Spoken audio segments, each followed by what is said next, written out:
Hey guys, welcome back to the channel. This is story about what if Naruto gained a bloodline from Senju would release and Chakra Chains part 1. Before I start, please do support for more amazing content and comments for part 2. Do consider to subscribe my channel and share my video to your friends and check out the description as well. Let's start the video. As smoke rose from the fires that had yet to be extinguished, the shinobi who were still mobile and not involved with ferrying their more injured comrades to the healers began the long and depressing task of trying to fix the physical damage done during the rampage of the Kyuubi no Kitsune. Those with superior strength collected the shattered trees, transporting them to clearings where other shinobi waited to transform the fallen lumber into planks and beams for use in rebuilding, or in too many cases, replacing the buildings that had been damaged by the Biju's unexpected attack. The occasional Akamichi loomed over the forests as they used their clan jutsu to help accelerate the cleanup, gathering entire trees like firewood, while swarms of beetles sliced through branches that were barely still attached to the trees, sending them crashing to the ground to be collected. Kakashi briefly removed his Anbu mask as he staggered back from the vast plain of shattered wreckage that had originally been a large forest and several districts of Konoha. Holding the scroll he had been tasked with delivering to the council, he took several deep breaths of the cooling night air and wiped away the runnels of perspiration that ran down the exposed portion of his face, then returned the Kramikover mask to its normal position. Even though the area was filled with friendly shinobi, Kakashi's training cut in as he made his way towards his destination.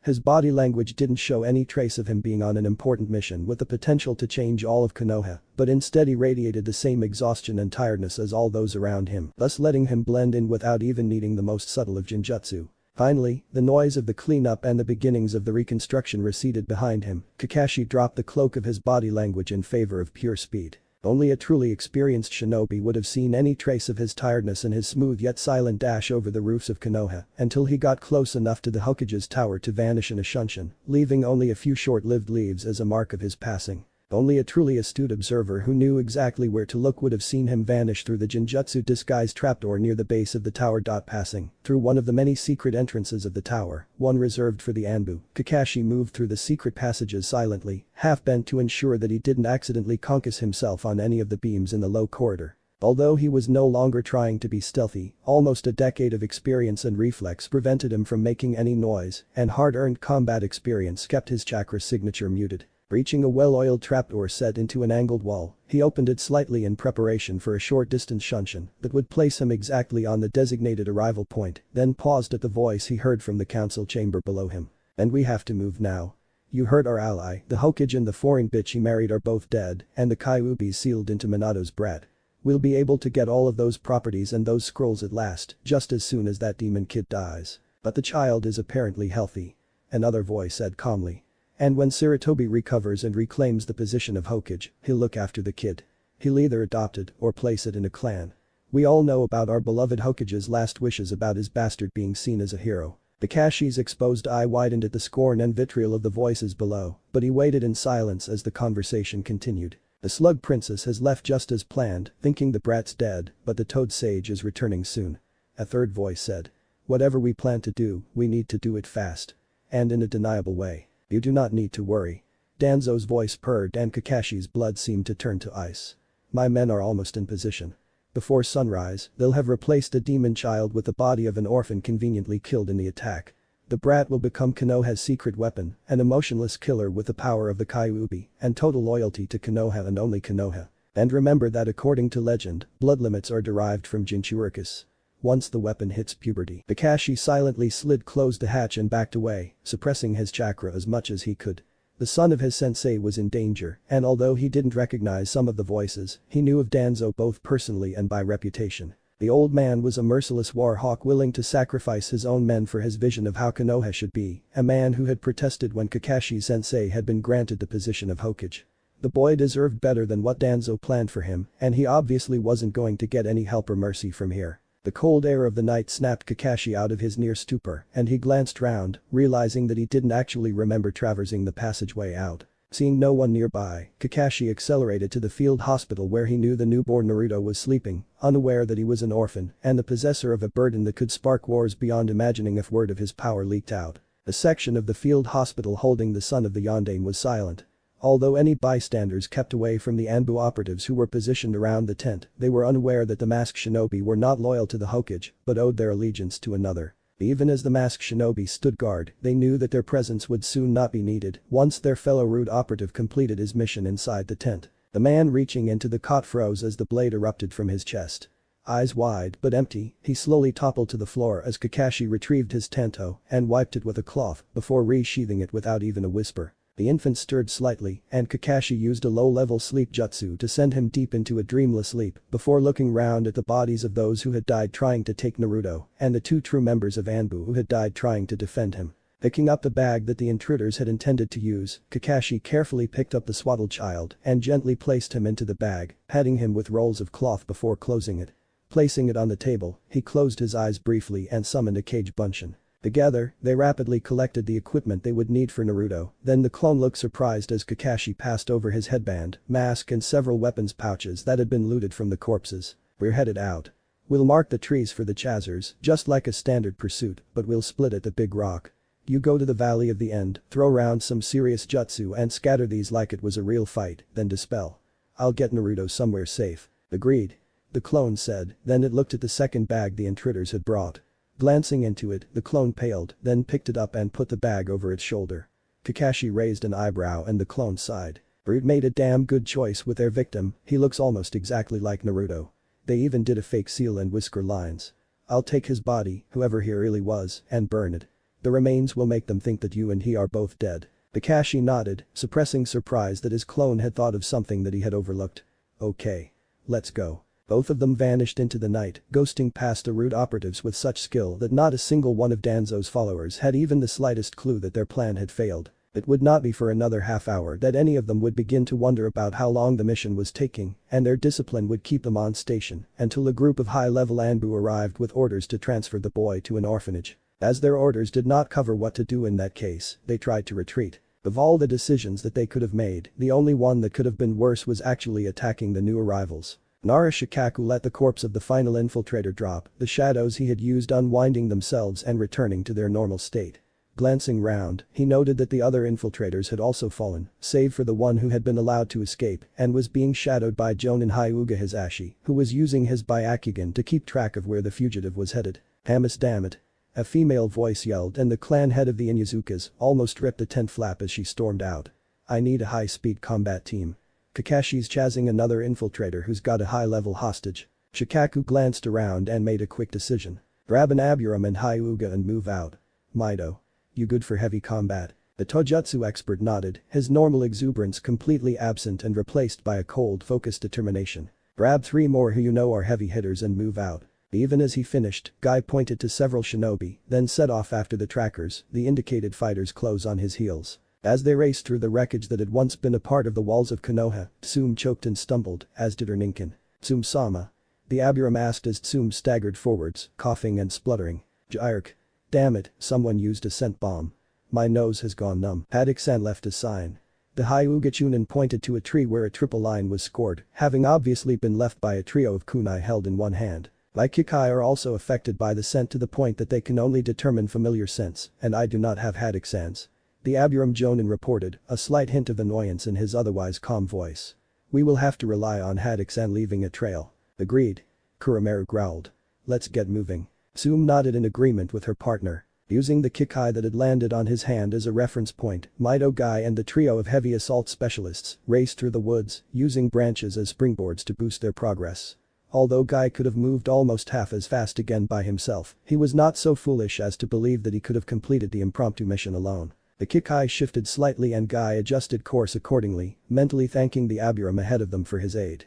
Although Guy was trained as a tracker, he was nowhere near the levels that the Hyuga, Inuzuka and Aburam clans regularly attained. Not that he was annoyed by that fact. Everyone had specialties and his was hand-to-hand combat. With his finely honed skills, only a master of ninjutsu could equal him, such as his too hip and too cool friend and rival who was far ahead of them. The only hope that Kakashi would leave enough of the enemies alive for him to demonstrate his prowess. The clone of Kakashi placed the corpse of the unknown boy upon a rock near the feet of the statue of Senju Hashirama's statue, then stepped back, throwing his ceramic mask aside so that it hit the cliff face and cracked. With a sigh, the clone moved his hands to form several seals. Peyton, Caryodin. The stream of fire struck the corpse, causing the scent of burned flesh to fill the air as part of the lower torso was incinerated. Stepping back, the clone bowed deeply. "I thank you for your sacrifice.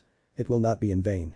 For a long moment, the clone remained still, then he sighed. "Ah well, I guess it's time to start making a scene." The quick blur of hands caused several sprays of rock to erupt, smashing into the trees lining the valley. Then the clone began moving around the area, unleashing fire techniques to create large burn marks, moving rocks to create areas that were promptly studded with kunai and shuriken, some of them wind-infused to allow them to pierce straight through. After several minutes and a couple of low-level lightning jutsu, the clone turned to face the statues. Almost out of chakra. Might as well finish with a bang. Then Yuzukatsu erupted from the tree line and landed in the middle of the valley, her clawed hands poised to attack or defend. After a long moment, she rose from her feral crouch and looked round, first to check for hostiles, then again to take in the sheer damage that had occurred. What the hell? She muttered to herself, then her eye was caught by the small, burned corpse near the waterfall. Oh no, what? The entire council stared at the Anbu messenger, faces blank in shock and dismay. The masked Anbu repeated his report almost emotionlessly. Hada Kakashi, codename Inu, discovered that a group of unknown shinobi had somehow penetrated the perimeter under the pretense of being Anbu operatives and killed the operatives assigned to safeguard Yondaime Hokage's son, Jinchuriki Naruto. The unknown shinobi escaped with Haddock in hot pursuit. When reinforcements discovered the situation and the message Haddock had left, they also went in pursuit, following the trail Haddock had marked. Despite encountering anti-tracking techniques designed to neutralize the Inuzuka and Aburam capabilities, the team managed to maintain pursuit, thanks in no small part to the signs which Haddock left behind. Sadly, the team arrived too late. Haddock managed to catch up with the unknown shinobi at the Valley of the End. They fought, and Yondaime's son was killed by a fire technique during the battle. Haddock is believed to be deceased. We found his headband, mask and much of his gear around the battlefield, but the surviving enemy shinobi must have taken his body, probably for his Sharingan eye. Are we sure Kakashi was really there? Hyuga Hiyashi asked, and the Anbu nodded. One of the statues was damaged by a Chidori, a technique unique to Haddock. From the impact crater, we believe that Haddock was performing a suicide attack. The crater was far smaller than normal for a Chidori, according to specialist Mito Guy, and the shape suggests that the Chidori failed within a second of the impact. Chakra exhaustion is the only explanation which fits the facts available. How do we know that the Jinchuriki was killed? Another counselor asked. We identified his remains at the scene. The Anbu replied woodenly. We buried them and erected a headstone. It seems somehow appropriate that the son of the fourth should be buried at the feet of the statue of the first. A wise choice. Sarutobi said sorrowfully. I shall announce this to the village tomorrow. You're dismissed. All of you. The Anbu vanished and the council rose and filed out, glancing back at the old man who had once been Hokage and was once more. The door clicked shut and Sarutobi didn't move. He simply stared at nothing, unmoving, ignoring the tears that ran down his cheeks and fell onto the council table. Danzo double-checked that the door to his office was closed and locked, then he threw his walking stick against the wall in a rare display of emotion. Am the man. He ranted as he stomped around his office. I was about to get my hands on the greatest weapon ever and Danzo slowed as a thought occurred to him. And I was not the only one who knew about it. He said slowly. That group that Orochimaru is part of, the Akatsuki, they were interested in the Kyuubi as well. Danzo sat behind his desk and stroked his scarred chin with his hand as he continued to puzzle out what could have occurred to upset his schemes. They were interested in the Kyuubi, and it would not be impossible for Orochimaru to have somehow discovered my plans to seize the weapon, despite how fast I moved. Maybe he was monitoring the situation and when he saw that I was making my move, he decided to use my own moves to conceal his. The question is, did the Jinchuriki really die, or did he use the fake high order to be made to make us believe that the weapon is no more, while they raise it to be loyal to them? The dark, shadowy office offered no answers, and Danzo sat motionless as his brain examined the new problem from all angles. But the weapon no longer his to claim and control, how could he ensure Konoha's superiority over the other villages? People of Konoha. Hiruzen's voice echoed across the village, amplified by the few ninjutsu arrays that had been applied to the inward curving shade providing pillars when the tower had been first constructed. People of Konoha, today we mourn. The last week has been one of the worst in Konoha's history. We have lost many of our best shinobi, many of our valued and cherished civilians, and the Yondaime Hokage, my successor, Namikaze Minato, sacrificed himself to put an end to the threat we faced. It was he who stopped the unbridled rage and fury of the Kyuubi no Kitsune that sought to destroy all that we hold dear. By using his skills in Fuinjutsu, Minato sought to seal away the Kyuubi no Kitsune into one whom he could trust above all others. Using his prowess and aided by his wife, Uzumaki Kushina, they spent their lives to enchain the Biju and place it within their son, Uzumaki Naruto, seeking to allow him to grow up as a shinobi of Konoha, able to use the beast's power to protect this village. The silence across the village was so intense that even the distant birdsong seemed to merely emphasize the attentive stillness. That was his plan, that his legacy would grow, being cherished and trained by Konoha, until he could master the burden placed upon him, but to my great sorrow, it was not to be. Barely an hour had passed after his birth before he was stolen from us by an enemy agent, seeking to seize his power and turn it against us. The son of the Yondaime was stolen by those seeking to forge him into a weapon to strike us down with. Hiruzen paused as the massed cries of sorrow and rage struck almost in a solid blow. Waiting for a long moment, he raised his hand, and with the sheer force of his personality and projected intent, the crowd fell silent once more. The scheme was discovered by one of the greatest shinobi to serve in our ranks, Hada Kakashi, the son of the White Fang, and the student of the Yondaime. When he realized that his sensei's son had been stolen, Kakashi set out in pursuit. Injured and exhausted although he may have been, he knew his duty, and so he set out to hunt down those who had stolen the young Uzumaki Naruto, marking his path so that others could follow to assist him or to avenge him should he fall. We will never know what truly happened, but we do know that he caught up with the kidnapper at the Valley of the End. We do not know how many enemies there were, where they were from or who gave them orders, but Hada Kakashi engaged them in ferocious combat, in a battle which reshaped the very valley itself. Sadly, it was also his last battle as he fell. Had he not been exhausted from combating the Biju, had he not been mourning his sensei, had the reinforcements arrived fast enough, he would be with us still. Apart from several cries of shock and sadness, the crowd remained silent. During the battle, Uzumaki Naruto died. We can only assume it was so that he could not be returned to us. His body was left in the valley, but when he died, he took the Kyuubi with him. The fell beast which tried to kill us all is no more, but the price was too high. Kakashi's body was taken by the survivors of those who had sought to take our hero and use him against us, leaving only Naruto's corpse behind. He has been buried at the foot of the statue of Senju Hiroshima, and I have signed orders for a C-rank mission every month for a team to travel to the valley to maintain his grave. His sacrifice will not be forgotten. Make no mistake, we have been injured gravely, but even now, we are rebuilding. We shall not let adversity quench the will of fire, but we shall stand tall and proud. Let us remember the example set by Jonin Hada Kakashi, who gave of his life to protect us all against those who would see us slain or scattered. Let us live our lives as he would have wished, with honor, with courage and giving our strength to each other, as others lend their strength to us in turn. We have been hurt, but we shall emerge stronger. And we shall always remember the Yondaime, his son and his student.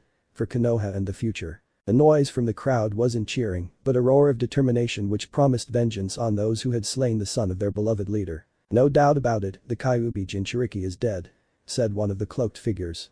The seal on the kid must have been extraordinary, since it seems to have prevented the Kyuubi from being dissipated and reborn when the boy was killed. The Kyuubi is gone. That is unfortunate, said another one. Without all 9 of the Biju, the plan cannot go ahead. You are positive it is not going to be reborn? Setsu scoured the entirety of the Land of Fire. The first figure replied. There was no trace of the Kyuubi's chakra. The Jinchuriki was killed in the Valley of the End, and his grave is there. It is occupied, and the Leaf Shinobi are too compassionate to have killed a random child just to mislead others. There is no doubt, the Kyuubi is no more. For several minutes, a heavy silence descended on the group, then the second figure spoke. For the Jinchuriki to have been killed so quickly, someone must have sabotaged their security. Someone must be moving against us. Someone from the Leaf, someone who knows about us and what we wanted. Danzo. Another voice stated and the first figure nodded. I agree. That is the only conclusion available. Orochimaru. You know Konoha the best. Go there, locate Danzo and kill him. He has broken the agreement we had, he must die, so that all know the consequences of such an act. Do not let him escape or try to blackmail his way out of his fate. He must be dead within the week. As you command, Leader Sama. A pale-skinned figure almost hissed. I must withdraw and meditate about this. Of all the things I had predicted, even I had not foreseen that the Kyuubi would be truly destroyed. And if the Kyuubi is no more, will the other Biju be destroyed as well, now that it is proven that it can be done, or has the technique died with the caster? I will check with my sources, although they probably will not know. Orochimaru said and the leader nodded. So long as you try and report on your findings, that will be fine.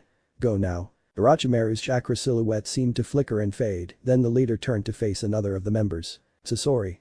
Your intelligence network surpasses that of all others. Find out just what happened to the kid and who's got the Cyclops' body. Sasori nodded. I'll have my agents keep watch for any non-Uchiha who suddenly gains a Sharingan. Excellent. Perhaps we will be able to find those who have interfered with our plan, and then we can express our displeasure with them. As you command, Leader Sama.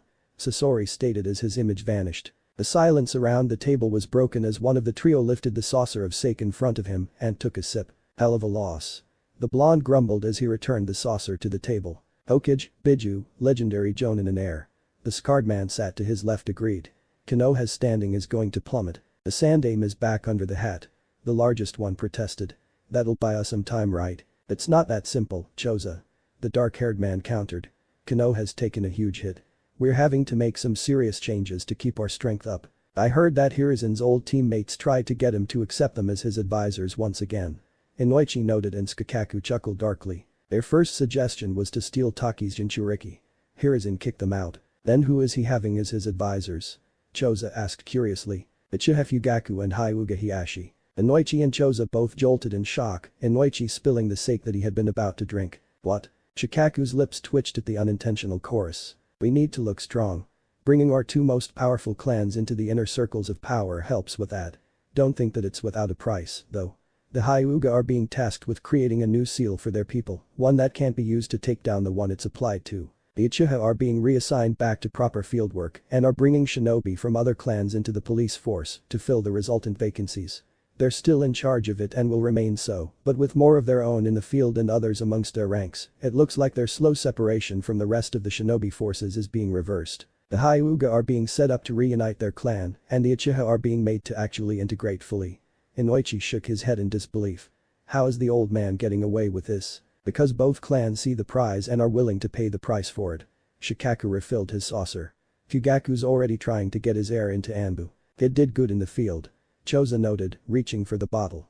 I heard he's already being considered for Jonin. Kakashi smiled down at the sleeping infant he held in his arms as he walked into the small town, his ragged yet still waterproof cloak, purchased with part of his shrinking supply of tradable items, flapping slightly in the morning breeze.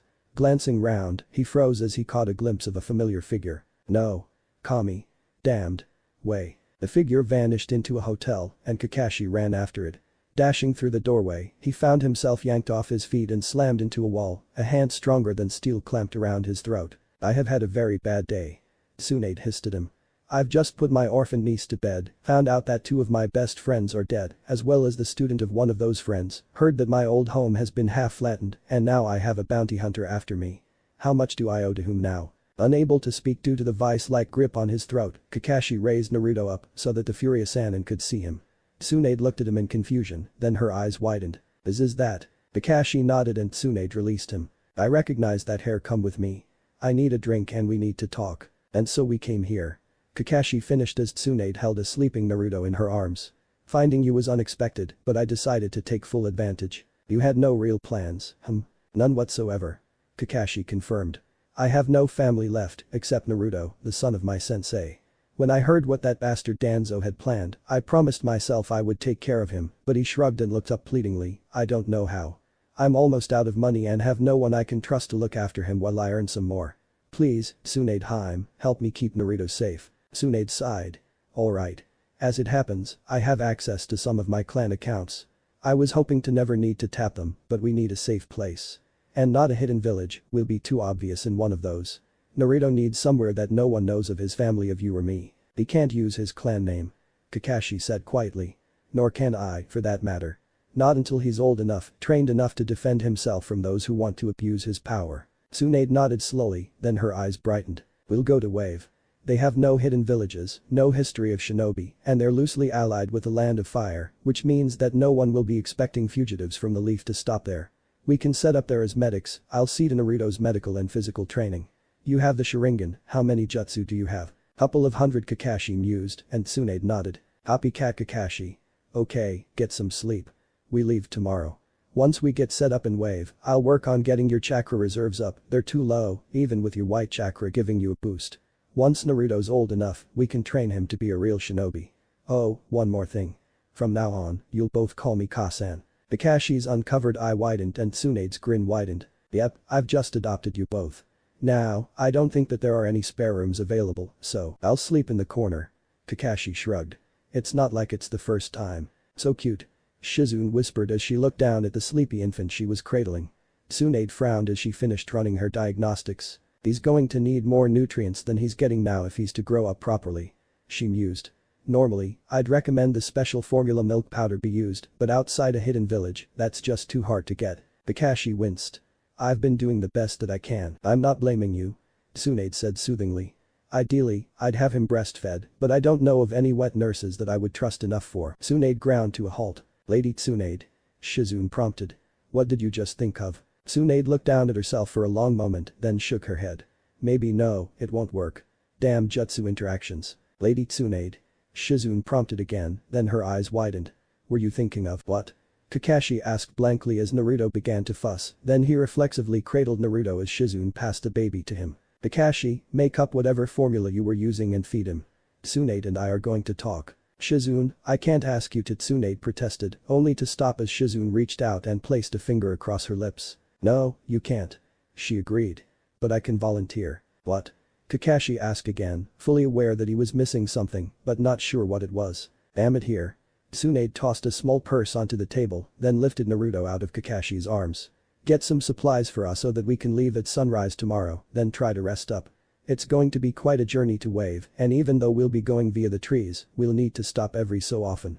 Don't worry about getting more formula milk powder, though. Kakashi nodded, then scooped up the purse and hurried off as a certain scent reached his nose. Bring back some nappies too. Tsunade called after him. Shizune, are you certain? Yes, I am. Then let's get back to our room so we can begin. Just before we left, I managed to create a variant which works almost instantly, although it does rely on. Kakashi frowned in confusion as the voices were cut off by the door closing behind him. Just what were the two of them talking about? At least Naruto was safe. It was hard to find a safer place than in the hands of the slug Sannin, after all. The ground below scrolled past as Kakashi kept position on Tsunade's right while on Tsunade's left, Shizune kept pace. Turning his head slightly, Kakashi glanced across at the sleeping bundle in Tsunade's arms, then he resumed scanning the foliage around them. We're making good progress. Tsunade noted and Kakashi nodded in agreement. How's Naruto? Sleeping? Tsunade replied, a smile in her voice. It helps that I used an Irionen technique to encourage him to rest. He'll wake up when he gets hungry. Ducking under a branch that was growing at just the wrong height, which also reassured him as it indicated that their route was not one of the unofficial ninja pathways, Kakashi glanced round again.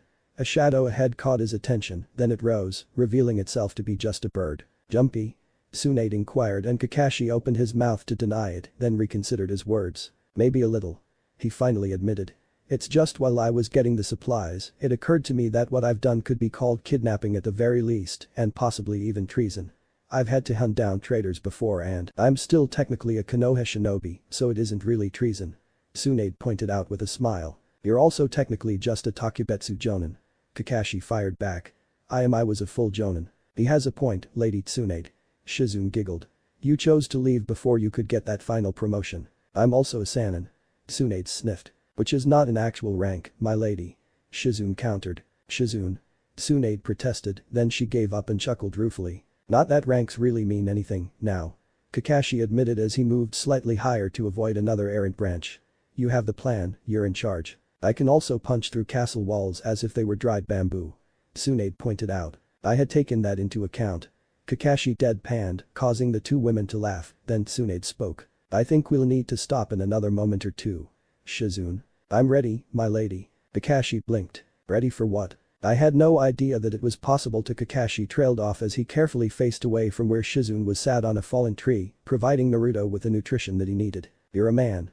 Tsunade pointed out as she sat beside Shizune, checking both of them with her jutsu. Techniques like this are generally seen as female only and with good reason. Kakashi shrugged slightly as he used a wind-enhanced kunai to cut into a short log, carving 3 gouges from one end to halfway down. Returning the kunai to its pouch, he pushed several small twigs and some of the sawdust into the star-shaped cuts, then used a small jutsu to ignite it. That's clever. Tsunade noted as she rose from beside Shizune and walked over to examine the single log fire.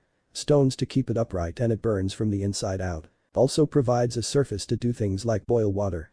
Kakashi agreed as he unsealed a metal cooking set and filled the saucepan with water from his water bottle before placing it atop the log.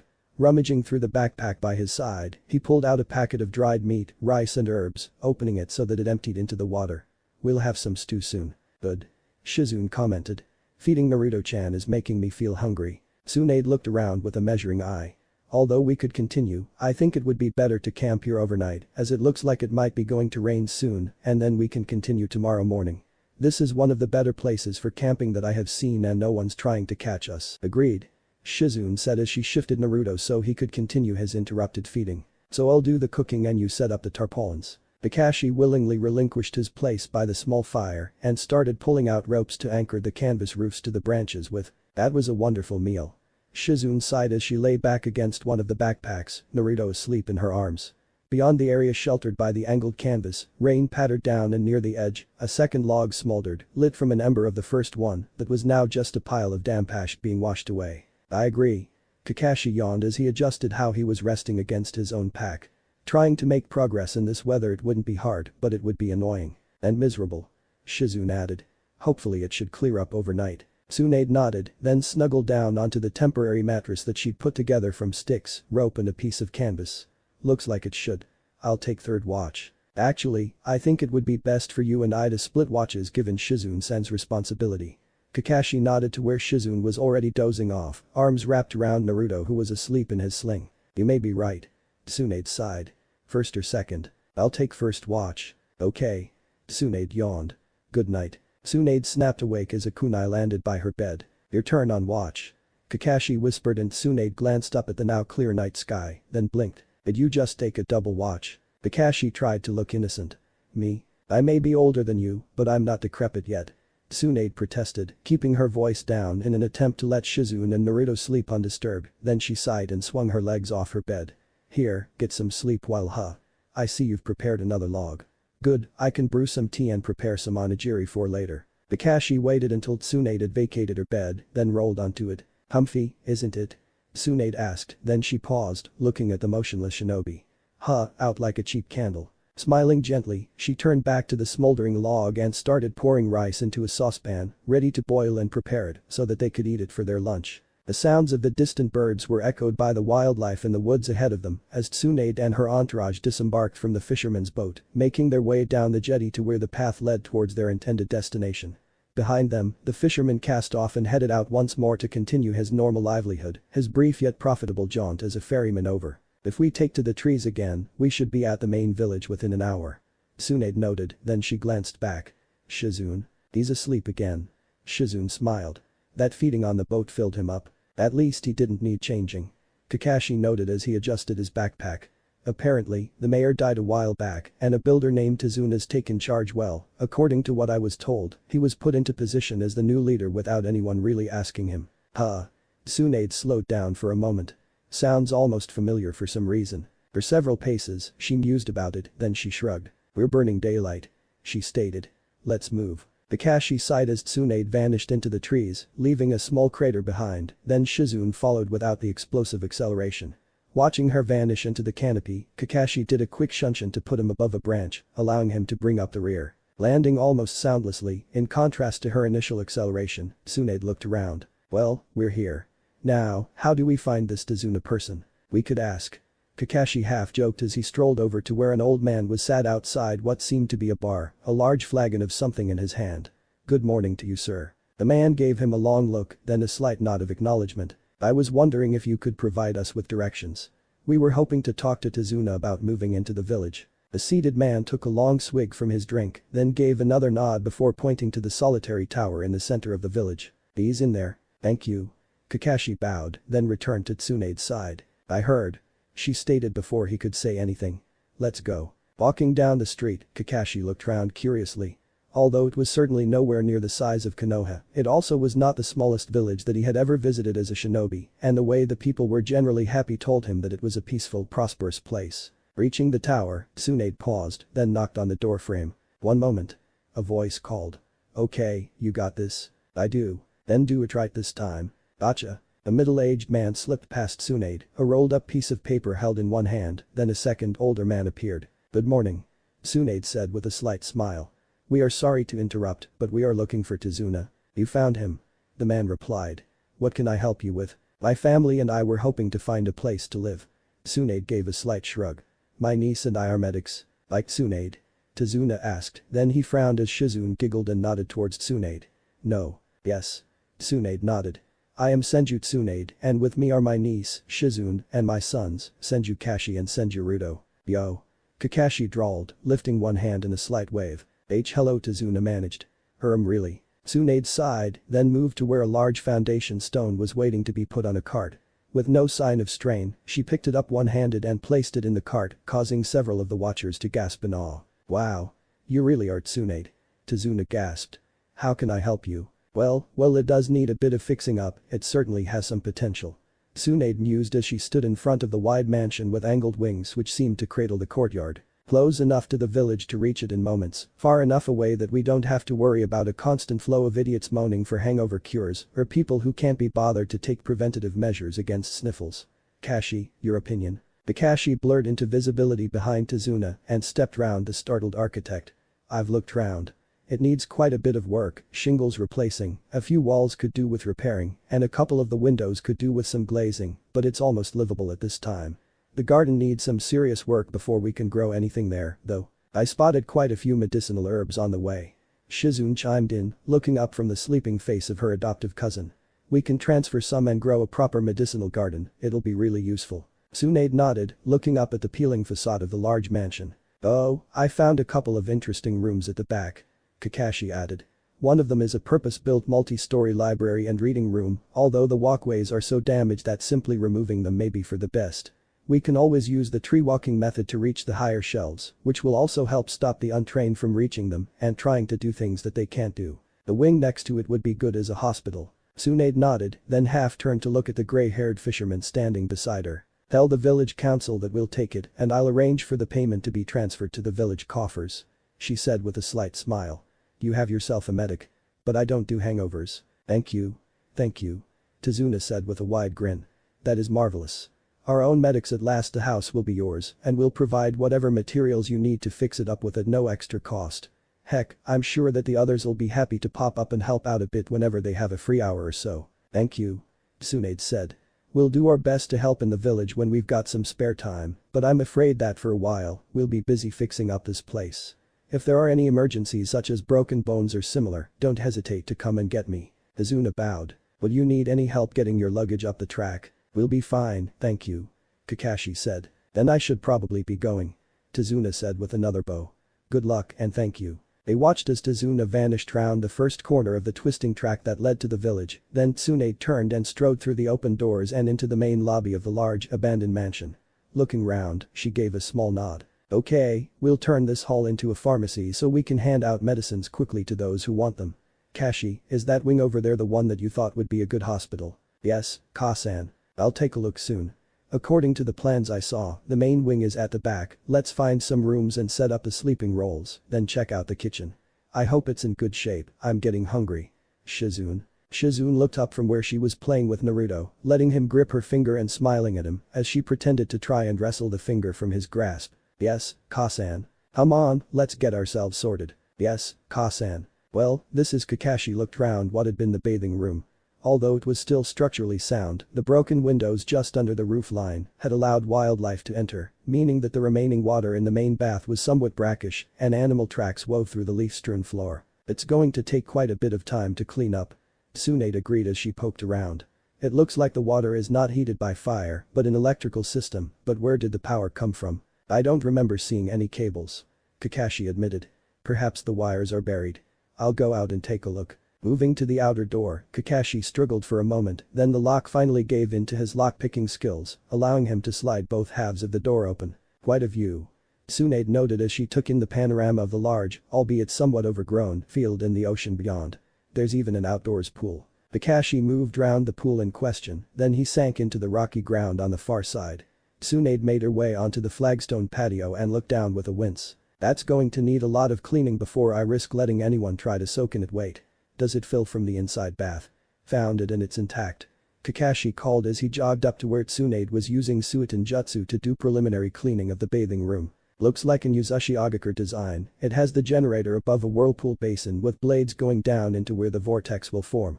The wiring seems solid and the breakers are good, so all we need to do to have power is open the sluice gate. How much power will it create?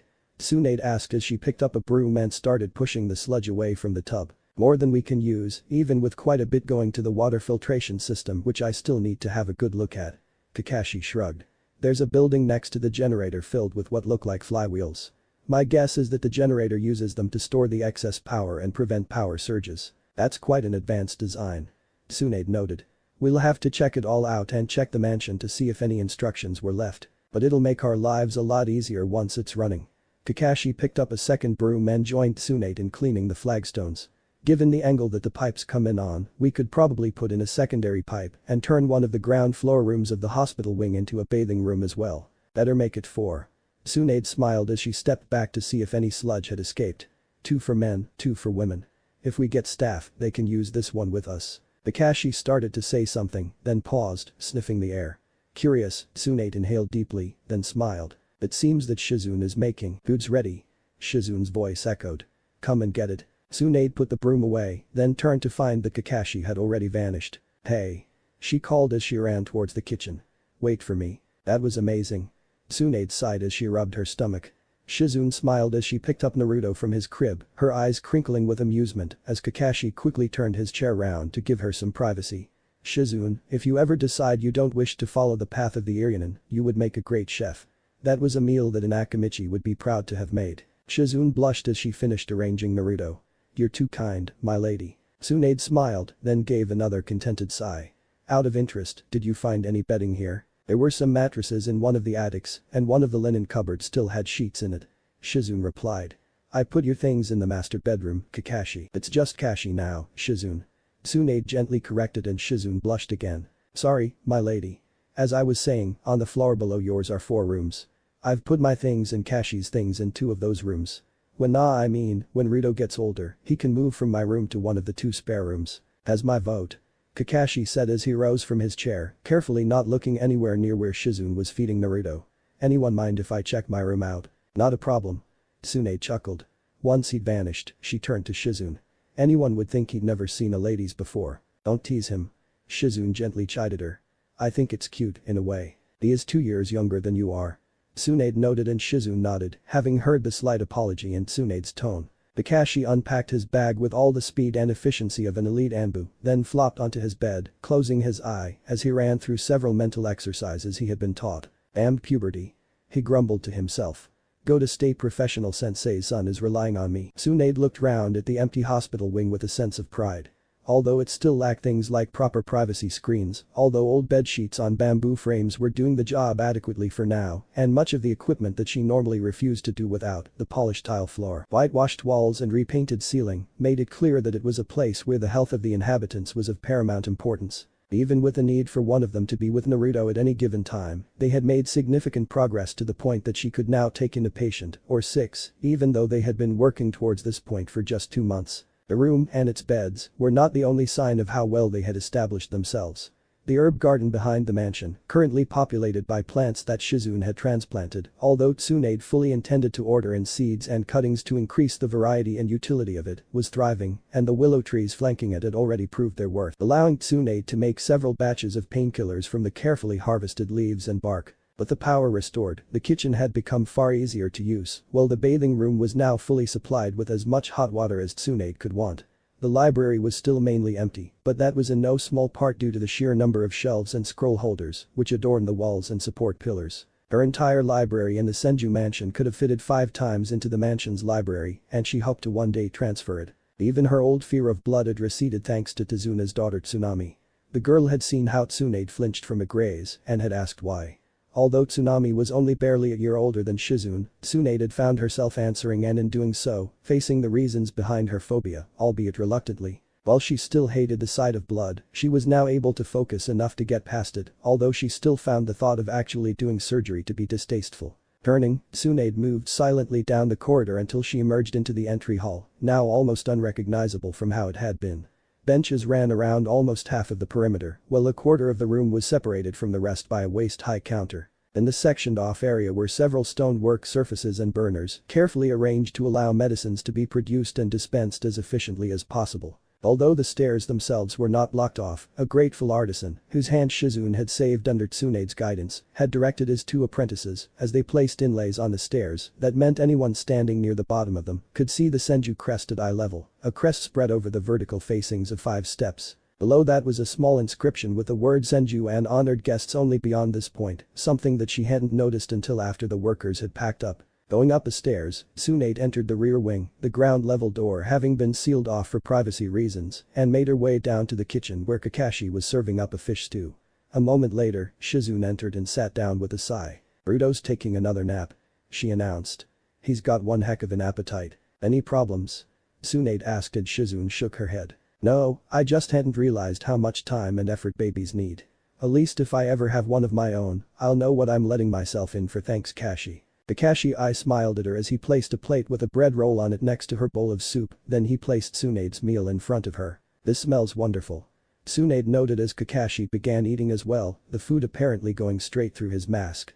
I think that we're almost ready to tell the village that we're open for more than just emergencies. When I was in town, I heard that Jiraiya was nearby. Kakashi pointed out, causing Tsunade to choke slightly. What? I didn't get his name, but the shopkeepers I spoke to described him perfectly. Kakashi supplied. He asked some questions, mainly about you two, then headed off on a boat towards Mizuno Kuni. Why didn't he come here? Shizune wondered. He probably did. Tsunade growled. My bet would be that my old teammate spied on us to see if we were indeed settling or preparing to run, then left without saying hello in order to avoid spooking us. I know that he's been keeping track of me using that spy network of his. Our sudden relocation here must have really confused him. By using the clan accounts to pay of my debts, may have had him thinking I was about to die or something and was setting things up to protect Shizune. I wish I'd been there to see his reaction to the discovery that I've become a mother. It would have been interesting to watch. Shizune agreed as she picked up her empty bowl and held it out for a refill. I wonder what he wants in water. Kirin-Mitsu? Kakashi suggested, causing Tsunade to burst out laughing. Shizune sighed. No, I needed that. Tsunade took several deep breaths to check that she had finished laughing before tearing a chunk off the roll on her plate and dipping it into the stew. The recently paved road up to the mansion was crowded as the villagers made their way up, congregating on the driveway and lawn. On a temporary stage set up in front of the main entrance, Tsunade and Tazuna watched the crowd settling, then Tsunade gave the elderly architect a nod. Recognizing his cue, Tazuna stepped forwards and began speaking. My friends, for the last few months, we have enjoyed the advantages of having one of the greatest Irionen in the elemental nations living near us. Several of us here today are still able to work because of her skill and willingness to apply that skill to helping us to heal, to recover from accidents that could have led to those involved becoming unable to continue to work. That alone would be enough to endear her to us forever, but Lady Tsunade set her heart on doing more, and today, she has confirmed that she is ready to do just that. The first batch of medicines to help against the diseases that we fear has been brewed and is ready to be dispensed should they be required. Potions and tinctures to help maintain health and vitality are bottled and ready to be handed out, and Lady Tsunade has made it clear that if anyone wishes to learn the basics of medicine, how to properly deal with injuries or to stabilize those who have been severely hurt to buy time for her to arrive, she will be happy to give those lessons free of charge. Azuna paused as a veritable tidal wave of cheers and applause washed over them.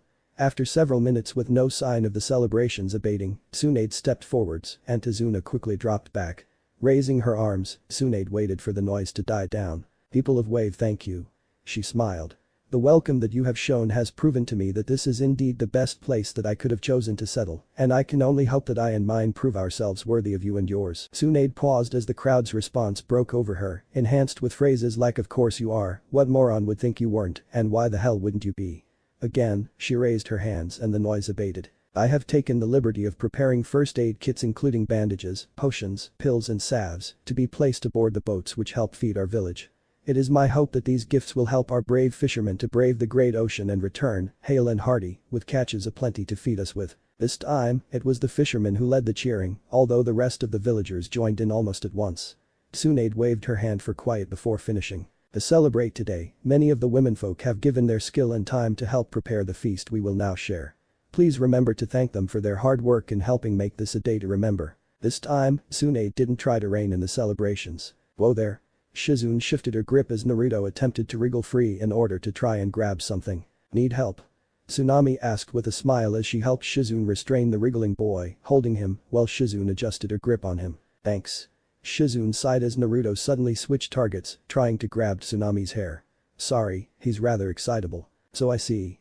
The teenage girl giggled, wriggling a finger for the young blonde to grab. He's got a good grip. It sometimes makes it hard to put him down for a nap. Shizune agreed. He's already trying to roll over whenever he's on the ground. Shizu thinks that Rito's showing signs of being an early developer. Naruto grumbled, then tried to wriggle against Shizune's chest, causing her to sigh. I think he's hungry again. I'll grab a plate of snacks and a drink for you. Tsunami offered. Your men really helped. Kakashi said as he passed a cup of diluted apple juice to Tazuna. And we all agreed it was worth it, Kashi. Tazuna laughed expansively, clapping Kakashi on his shoulder.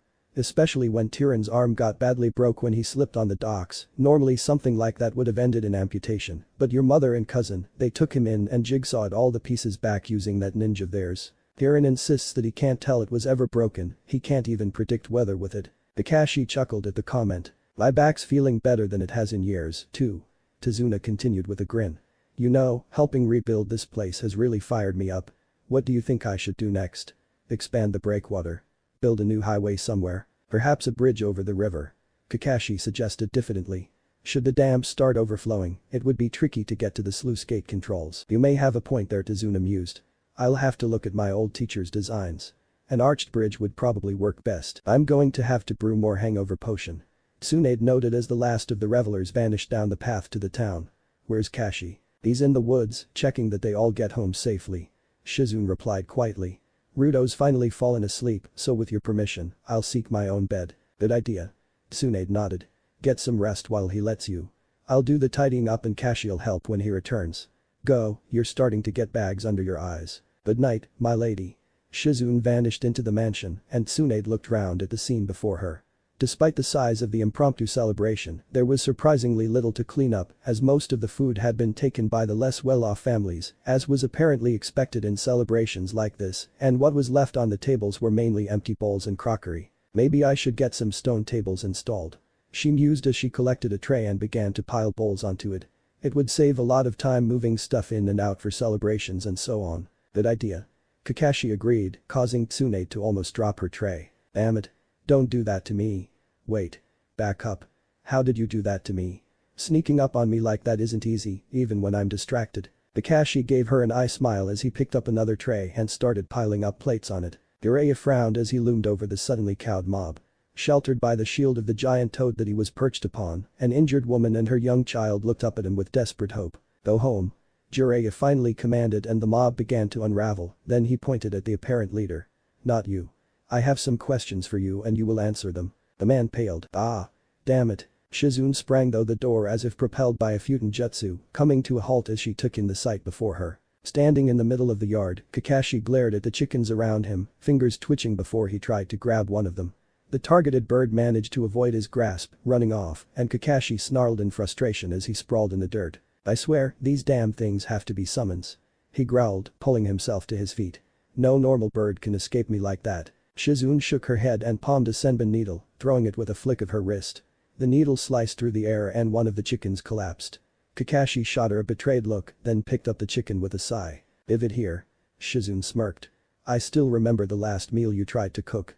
You may be good at campfire foods, but anything more complicated. Kakashi nodded and handed over the chicken with a mental sigh of relief. He still didn't know how he'd managed to turn the last piece of meat he tried to prepare fluorescent green and purple, but the end result was that he'd been unofficially banned from making anything more complex than onigiri. At least Shizune was skilled in the kitchen, as was Tsunade, and he was learning, albeit rather less quickly than he would have liked. When is Tsunade due back? In a couple of hours. Shizune said, glancing up at the sky. I should have the food prepared by then. How are you doing with listing your techniques? Over 750 of them written down with full descriptions and hand signs. Kakashi said with a slight shrug. I hadn't actually realized that I had copied so many, to be honest. Shizune nodded, then re-entered the house with Kakashi following her. Kashi, we may have a mission soon. We're running low on certain herbs and need more from the land of water, but they're having a civil war, so you need me to get in, get the herbs and bring them out without getting caught. Kakashi nodded, then his eye narrowed into the upturned U of his smile.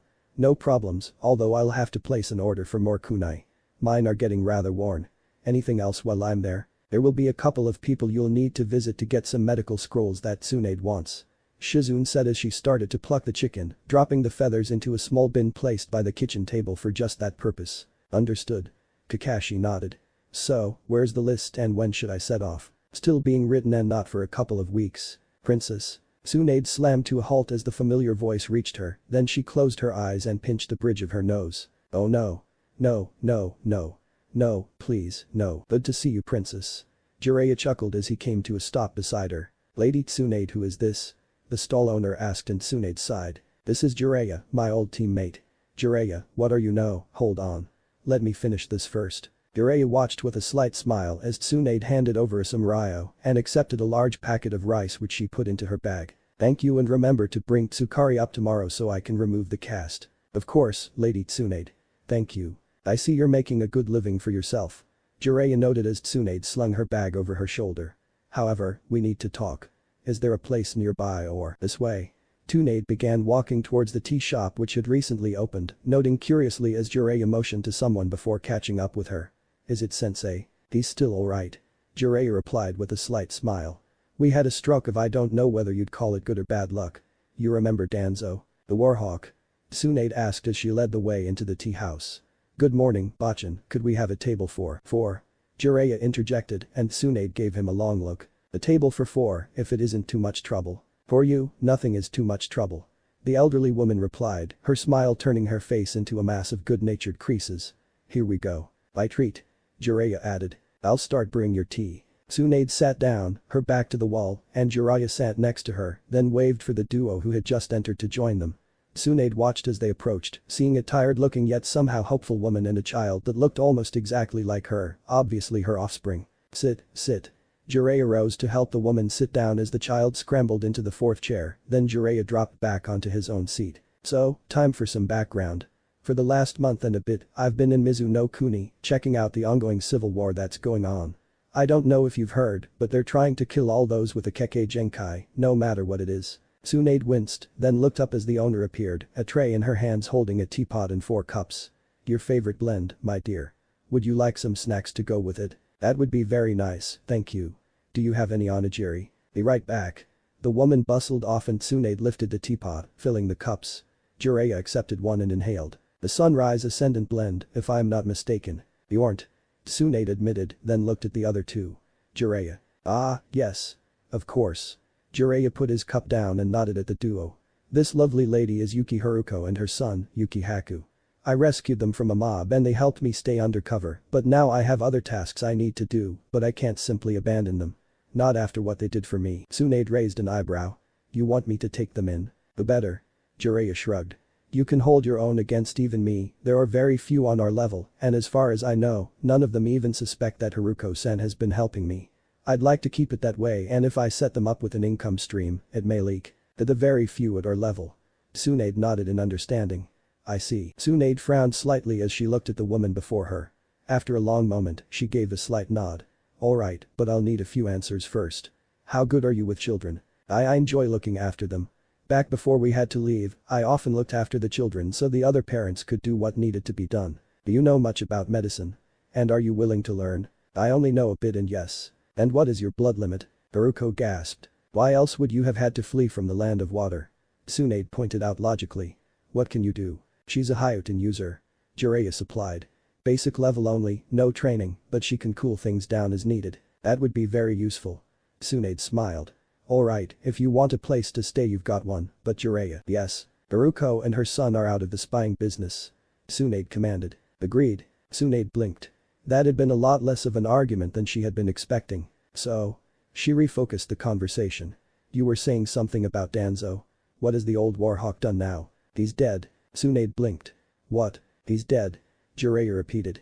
Struck down from behind by an unknown shinobi. No sign that he had detected any threat, then he didn't fake it. Tsunade asked, remembering Kakashi's description of the dead child that Danzo had intended to use to fake her adopted son's demise. No. His nephew pulled out the Shimura clan summoning contract at the Hokage's request. Danzo's name was faded. He's not faking, he's dead and that left us with one hell of a problem. His foundation. Foundation. Brute? Nah, foundation, his Black Ops Anbu equivalent. He was sending them out on missions he thought would leave Konoha in a stronger position. Bastard even teamed up briefly with the Salamander. The 3 orphans that Tsunade started and Jiraiya nodded with a scowl. Yeah, Danzo helped set up their deaths. If he wasn't already dead, I'd have killed him myself. I'd have helped. Tsunade agreed, earning a curious look. What? I saw how you were while you were teaching those 3. You always enjoyed teaching, even more than actually perving, back then. What's perving? Haku asked. Something you shouldn't learn about until you've come of age. Jiraiya stated before either of the other 2 adults could respond. So, how's Sensei taking Danzo's death? Tsunade inquired. He said that he's tempted to look up a resurrection jutsu so he can kill him again. Jiraiya chuckled briefly with dark amusement. The shinobi Danzo had trained. Pretty much useless for anything other than assassination and sabotage missions. Virtually the entire Yamanaka clan has been hired to try and rehabilitate them. Tsunade winced. What the heck did he do to them? You probably don't want to know. A long silence descended on the table, then the owner reappeared, a tray in her hands. Here you go, onigiri for all of you. Welcome to the Senju hospital. Tsunade waved one hand at the semi-converted mansion that was coming into view, and the duo with her looked at what was going to be their new home. As Jiraiya may have mentioned, I live here with my adoptive niece Shizune, although my sons Kashi and Ruto live here too. Kashi's almost 14, while Ruto's still less than half a year old. I'll be happy to help look after him. Haruko smiled as they made their way up to the front door, shifting the bag of newly purchased clothing slightly. I'll be counting on it. Tsunade admitted. There's a proper local school being set up so when Haku's a bit older, he can learn things like reading, writing and mathematics there. That would be wonderful. Haruko's smile grew rueful. I was never very good with numbers. Ah-san. Kakashi said in greeting from the doorway, a squirming blonde bundle in his arms. New patients. They're joining us, Kashi. Tsunade replied as Haruko half-crouched for a better view of Naruto, her eyes crinkling with joy. This must be Ruto, he's a real cutie. Naruto stared at the new arrivals with wide curious eyes. Kashi, we need to talk later. My study, after tea. Yes, Ka-san. Then can you call Shizune? I need to get back to my paperwork and Haruko needs a tour of the mansion. Yes, Ka-san. And this is the playroom. Shizune said as she slid the door open. It opens onto the garden and is generally where Ruto spends the day when he's not charging around the mansion like a blonde hurricane. Haruko giggled at the description as she followed Shizune into the toy-strewn room, then she stared at the sight before them. Kakashi gave a lazy wave from the comfortable chair by the large window where he was sat reading a scroll while in the corner, Haku and Naruto were curled up together in a happy jumble of arms and legs on a futon. Haku was yawning and it set Naruto off, Kakashi explained quietly, so I suggested that they had a little nap. Once they'd settled down, they dropped right off. Shizune returned her camera to her pocket with a smile as she looked at the young sleeping boys. If I had any doubts, they're gone now. Haruko whispered. I haven't seen Haku-kun look this happy in months. Looks like they're best friends already. Shizune whispered back. He'll be overjoyed to learn we're staying. Haruko replied. So, what needs doing? Well, Kakashi said, standing up and rolling the scroll up, if you could take over watching them, I probably need to go down to the village. I noticed that we probably need more fish for tonight's tea, and I wanted to see if anything new has arrived in the bookstore. I also need to visit the blacksmiths as well. Of course. Haruko smiled, moving to the vacated seat and settling into it, her eyes carefully watching the two children for any sign of anything being wrong. The castle wall erupted outwards, a green-clad shinobi following almost instantly and using the descending blocks as stepping stones as the screaming girl in his arms clung tightly to him. Behind them, alarm bells started to ring, but the black-haired ninja paid it no heed, concentrating instead on reaching the ground without causing any injuries to the girl in his arms. The first part of his mission had been a success, now all he needed to do was convey her to Konoha, where the Hokage would be able to decide what should happen next. Welcome, welcome. Kakashi smiled under his mask as he entered the shop to the shopkeeper's greeting. Good morning, Inaku-san. He said politely. Is my order prepared? Kunai from Konoha, shuriken from Kumo and the other supplies you requested. Inaku pulled a large box out from under his counter and placed it on top, opening the lid so that Kakashi could take a look. It all looks perfect. Kakashi I smiled. Out of interest, how is Kumara doing? Has he fully recovered from his fall from that tree? Almost healed and a little bundle of energy. Inaku's grin widened. Tsunade-sama said another day or so before on bed rest to ensure his ankles recovered, then he'll probably be jumping between the branches again. Good to hear. Kakashi said with a slight bow as he picked up the box. Kashi? Yes. How come you're not a medic like Tsunade and Shizune? You have skills. Kakashi blinked a couple of times, then he smiled. Not all of us Senju are full medics. I deal with the other things, gardening, repairs, paperwork, finances, supplies, all the things that don't involve blood and bones. I have the skills of an emergency medic, but that's mainly keeping people alive until the experts can arrive. And young Ruto? Kakashi laughed. He's barely able to roll over, let alone perform operations. As he grows, we'll train him in the ways of the medics and the ninja. What he chooses to do is completely up to him, though. And whatever my little brother chooses, I'll support him as best as I can. Will he wear a mask, like you? Kakashi almost blinked in surprise. Tsunade had been trying to formulate a type of makeup that would cover Naruto's whisker markings without looking artificial, but the idea that Inaku had just innocently suggested it is a Senju family tradition. He lied smoothly. Once a boy is able to walk, he is given his first mask and he takes it off only for his family and closest friends or if he becomes clan head and needs to deal with outsiders. Shows trust, you see. You medics have the strangest customs. Inaka laughed. But it doesn't matter to us. Have a good day now. Thank you. Kakashi said as he left the store. He really would have to remember to tell Tsunade about the new ancient Senju tradition before heading off. If he did it right, maybe she wouldn't increase his ninja training. Well, hopefully not by too much. His chakra reserves were, after all, growing nicely due to her training. And his newly learned ability to punch through boulders like Tsunade was nice.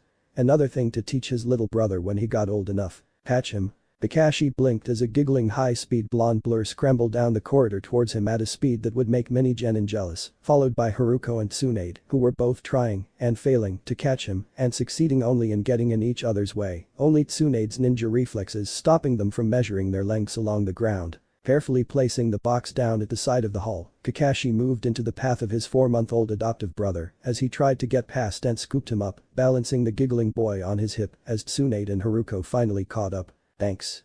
Haruko panted as Naruto giggled. If he can move that fast now, what will he be like when he actually walks? Kakashi nodded, mentally replaying the last few minutes in his head. Amazing how he moves almost like a dog. Maybe he'll slow down a bit when he has to worry more about balancing or not. Tsunade sighed and closed her eyes, releasing Kakashi from her glare. Little Gaki's getting way too mobile. I'll get him back to the playroom.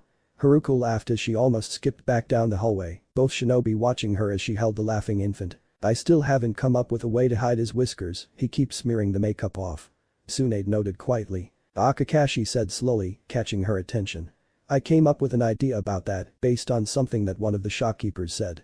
An old Senju tradition that I came up with less than an hour ago. Tsunade raised a brow. I'm listening. Shizune sighed as Kakashi vanished into the treetops, then she blushed as Tsunade chuckled from behind her. Missing him already? I know even to herself, Shizune's denial sounded weak. He's one of the best shinobi I've encountered. Tsunade stated as she moved up to stand next to Shizune. Especially now that I've fixed his Sharingan so he can deactivate it. Shizune blinked. You have. He still prefers to keep his eye closed when he isn't using it, but now he actually has to choose to activate it rather than risking being drained because he's forgotten to close it. Tsunade explained. It means that he doesn't need to wear an eye patch anymore. That was what was different about him. Shizune realized. For a long moment, the two women stood watching the place where Kakashi had vanished, then Tsunade sighed. Well, time to get back to work. Yes, my lady. As they walked back into the building, Tsunade spoke again. Shizune, I know you've been talking to Tsunami, has she mentioned anything about the traders? My lady. Several of my usual suppliers have indicated that they may be about to hand their routes over to someone else, and I don't think that they were doing so willingly. If someone's trying to take over all the trade routes, they could isolate Wave and seize it themselves. Shizune agreed. Next time I see Tsunami and Tazuna, I'll raise the prospect with them. Tsunami nodded in approval. Good. Having to hire teams from Konoha to help overthrow a tyrant could be expensive. Yes, my lady. What a day. Tsunade moaned as she accepted the cup being pressed into her hands. Taking a sip, she froze, her eyes wide, then she stared at the green liquid. Wow. This is wow. Thank you. Haruko said as she passed a second cup to Shizune who sipped it appreciatively. I made some food as well, I've already fed the children, and they've fallen asleep in another of their cuddle piles. Tsunade shook her head with a grin. You know, hiring you was probably one of the best decisions I ever made. Haruko blushed slightly, then quickly vanished from the room, reappearing with a tray of food that she placed on the desk in front of Tsunade. Eat up, you need to keep your strength up. Tsunade smiled as she picked up the chopsticks and selected the first bit of sushi. Lifting it to her mouth, she bit into it, then closed her eyes in bliss. This is amazing. Thank you. Haruko smiled. Your son and mine helped me to make it. And they helped to clean up afterwards. Tsunade paused for several seconds as she tired to imagine Naruto helping despite still being unable to walk, then shrugged slightly and helped herself to another serving. So, are you enjoying it here? If not, it's wonderful. Haruko interrupted, a soft smile on her face. A chance to raise my son without worrying about his blood limits putting him in danger. Being encouraged to learn to use my own abilities as well. Looking after other children. It's almost like paradise. Tsunade and Shizune exchanged glances, then Tsunade grinned. Be careful what you say, I might ask you to start up a daycare center. You'd have to deal with dozens of hyperactive brats. Haruko smiled beatifically at the thought, causing Tsunade to sigh and Shizune to look thoughtful. Tsunade paused by the door to the playroom and looked at the laughing boys. Haku was slowly shuffling forwards, Naruto holding onto and supported by his hands, wobbling as he took one wobbly step after another, his face beaming with triumph. The click beside her caused her to turn just in time to see Shizune stowing her camera. Adding that to the album. She whispered and Shizune nodded with a smug smile. Of course. Ruto's first steps. How could I not? A piercing shriek of laughter interrupted them as Naruto finally overbalanced, despite Haku's support, and plopped down onto his bum, looking up at the older boy who was smiling back down at him. "I think my teeth are developing cavities." Tsunade joked quietly. "Excuse me, please." Shizune and Tsunade quickly vacated the doorway to allow Haruko through. The woman carefully placed a tray containing a pitcher of diluted fruit juice and several wooden cups on the side table before holding her hand over the pitcher and concentrating. "You're getting very good at that." Tsunade noted as the sides of the pitcher were suddenly covered with beads of condensation. "Practice." Haruko smiled as she poured the chilled drink into two of the cups, giving one to Haku and kneeling down to help Naruto sip from the second one. "If you want some, help yourselves." Tsunade scooped up one of the other cups and filled it. As she sipped at the refreshing beverage, Shizune followed suit. "Nice." Tsunade looked at the cup in her hand, then used her other hand to perform a scanning technique on it. "Fresh, full of good vitamins and minerals. I'm impressed." "How did you come up with it?" "I took the liberty of looking at some of the basic medical scrolls on diet and nutrition." Haruko offered and Tsunade nodded approvingly. "Make sure you write down the recipe for this." Tsunade noted before taking another sip. "And if you feel the need to experiment further, I approve in advance." "Thank you, my lady." Tsunade gave Shizune a mild glare. "What? Alright, Kakashi." Tsunade sighed. "What did you do?" I got your scrolls and herbs." Kakashi offered sheepishly, proffering a sealing scroll which Tsunade accepted. "I also kind of escorted some refugees to the village. They'll need some medical exams soon, some of them have odd Kakagen case. That's why they asked me to help them." "You escorted refugees from the land of water. Just how many refugees are you talking about?" "Meh, about 100 or so." Kakashi shrugged. "Mainly women and children, but there were some ninja amongst them. They helped me guard them, you know." Tsunade face-palmed, then looked at the small boy nervously peeking out from behind Kakashi's legs. The boy was a Kagaya, identifiable by the 2 red spots on his forehead. "And the boy is?" Kakashi glanced back as if he'd forgotten about them. "Oh, right. This is Kagaya Kimimaro. His clan had imprisoned him because he was showing the strongest Kakagenkai they had seen, and they wanted to turn him into a weapon, so I sort of liberated him along with some of his clan's scrolls and brought him with me." Kakashi trailed off and rubbed the back of his head while Tsunade facepalmed. "Only you, Kashi, only you," she sighed, then she shrugged and stepped back, waving for them to enter. "Well, come in and welcome." The nervous boy stayed by Kakashi's side until the taller ninja gently nudged him forwards. "So, where's Woe?"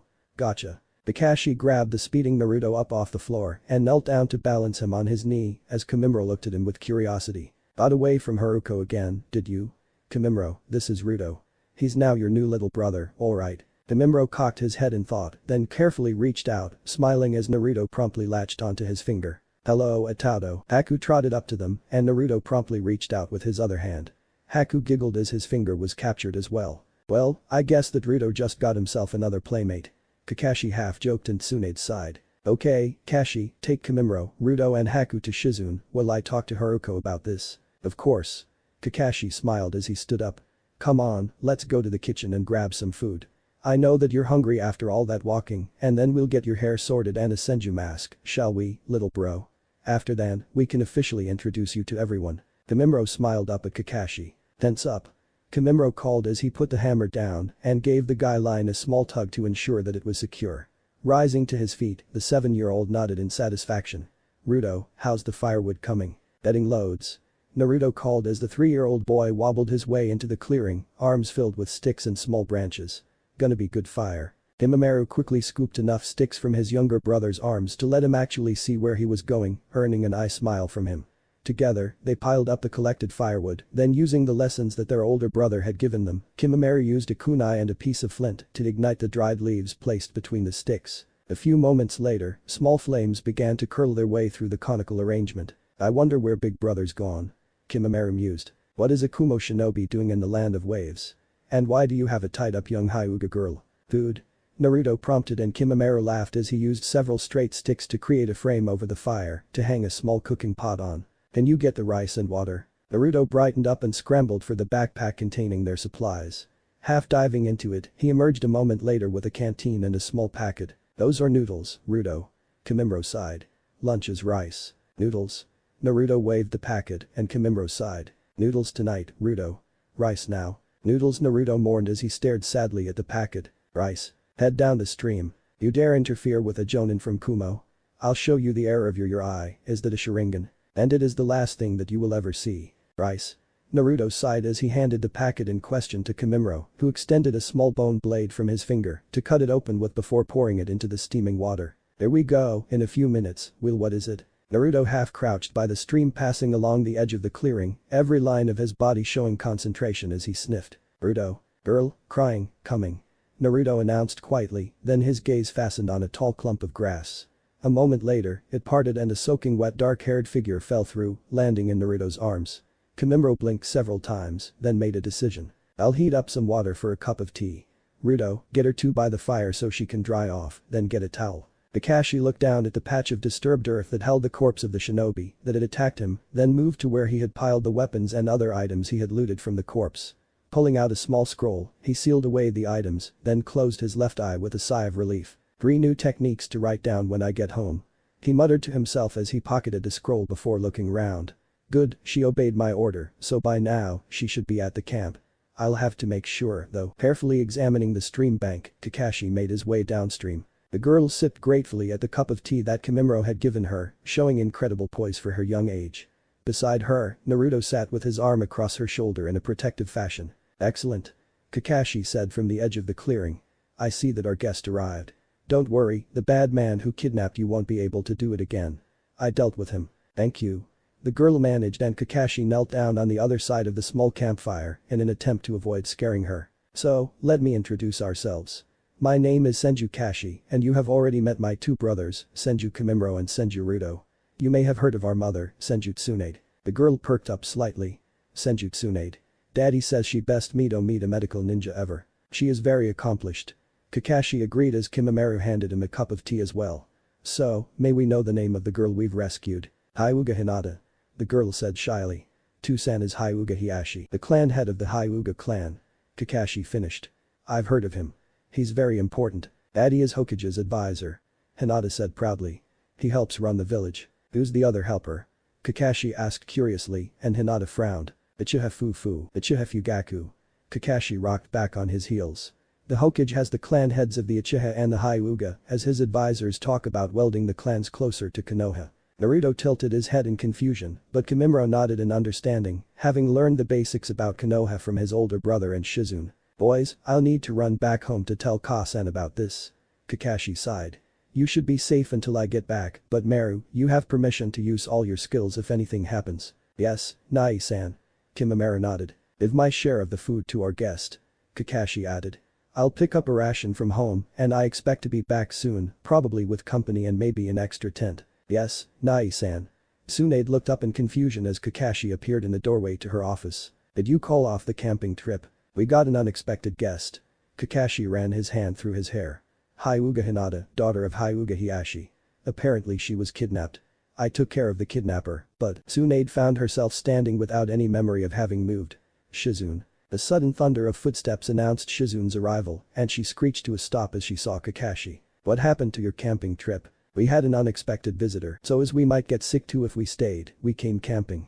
Kimimaro finished as Hinata, fully dried and clad in some of Naruto's spare clothes, listened while eating her rice and vegetables. Hopefully Haku can come with us next time we have a camping trip. Haku's cool. Naruto interjected, then he started giggling while Kimimaro rolled his eyes and Hinata gave him a look of confusion. That was a bad joke, Naruto. Kimimaro sighed. And Naruto stuck his tongue out at him before putting down his empty bowl and pulling up his mask. Oh no, why are you wearing masks? Hinata asked meekly. Family tradition. Kimimaro said as he pulled his own mask up. As we get older, we learn the secret Senju Jinjutsu to make it look like our masks are always up, even when they're not. Naruto nodded eagerly. Ashi, grab a 2-person tent and some extra food. Shizune, you'll do a checkup of the Hyuga girl, and unless she needs actual medical attention, spend the night at the campsite. Haku's fever has just broken, and although I don't think he's contagious anymore, it's best not to take chances. Hi, Tsunade-sama. Kakashi saluted, then seemed to vanish in a blur. Yes, my lady. Shizune bowed briefly before she scurried off. What's going on? Haruko asked from the sickbay door. Hello the camp. A familiar voice called and both boys perked up. Hello, Nai-san. Kimimaro called back. All clear and getting ready to cook the noodles for an early supper. Noodles? Naruto agreed happily, causing Hinata to giggle. Well, I brought another packet plus some seafood to add to it. Kakashi laughed as he dropped down from the tree. Hinata-san, I'd like to introduce Shizune, she's an Irionin and Senju Tsunade's niece. Hello. Shizune smiled as she stepped round Kakashi. I know you've had a rough few days, so I'm here to check that you're still healthy and help keep you safe. Boys, if you could put up our tent. Imamaru caught the bundle that Kakashi had lazily lobbed to him. Of course. Rudo, can you help? Okay. Now, Hinata, was it? I need to do a couple of diagnostic jutsu. I promise it won't hurt. Tsunade gently blew on the letter she had written to dry it off, then reread it to check that she had covered everything. The Sandame Hokage Sarutobi Hiruzen from Senju Tsunade. Sensei. I am pleased to report that Hinata Hyuga, the daughter of Hiashi Hyuga, is safe and at my home here in Mizuno Kuni. In addition, the unidentified Kumo shinobi who had kidnapped her is deceased and his body buried. You will find his belongings in the storage scroll sent along with this letter. Please send a team to help me escort Hyuga Hinata back to Konoha. The inclusion of her father, mother or uncle would be appreciated and would help to reassure her, thus enhancing her recovery from the trauma she has undergone. Yours faithfully, Senju Tsunade, Sanin. With a firm nod, Tsunade took the storage scroll that Kakashi had given her and rolled the letter around it, then used a small Kaiten jutsu to melt the top of the candle on her desk. After using a ribbon to bind the letter closed, she applied a dollop of wax onto the knot, then pulled out her long unused signet ring and applied it to the wax, leaving the kanji for wood embossed on it. Rising from her desk, she walked to the sickbay where Haruko was spoon-feeding soup to her son. I'm just heading down to the village to hire a post-nin. Tsunade waved the scroll. You're in charge until I get back. Haruko looked around, then returned her gaze back to Tsunade with a raised eyebrow. In charge of whom? Tsunade chuckled. You know what I mean. Well, I think the second tent is a good idea. I think our original plan for who should sleep where has just been upended. Shizune sighed in amused annoyance as she peeked into the newly erected small tent where Naruto and Hinata were fast asleep, lying in a pile of tangled limbs in a way that only the fully fed young can achieve. Rock parchment kunai? Kakashi suggested and Shizune swatted him. There's not quite enough room for me as well in there, and the other tent isn't quite big enough for all three of us to sleep comfortably. I will share the tent with my little brother. Kamimaro stated. That will allow you both to rest in the other tent with room to spare. Kakashi and Shizune blushed slightly. Haku looked round as Naruto almost burst into the room in a whirlwind of excitement. Ah-sen said we could see you and you won't believe it. We went camping and Kashi rescued a princess. Haku's eyebrows rose. A princess? Sure. She's right, hang on. Naruto dashed back through the door, then reappeared dragging a dark-haired girl who looked to be the same age as him and who was blushing. Haku, this is Hyuga Hinata, she's a princess of the Hyuga clan. Naruto declaimed proudly. Nada-san, this is Yuki Haku. He's awesome. He can make drinks cold just like his mother does. Pleased to meet you. Hinata managed while behind them, Kamimaro stood with his usual deadpan expression, but laughter dancing in his eyes. Recall the searchers. Hiruzen commanded as he put down the scroll that the post-nin had delivered.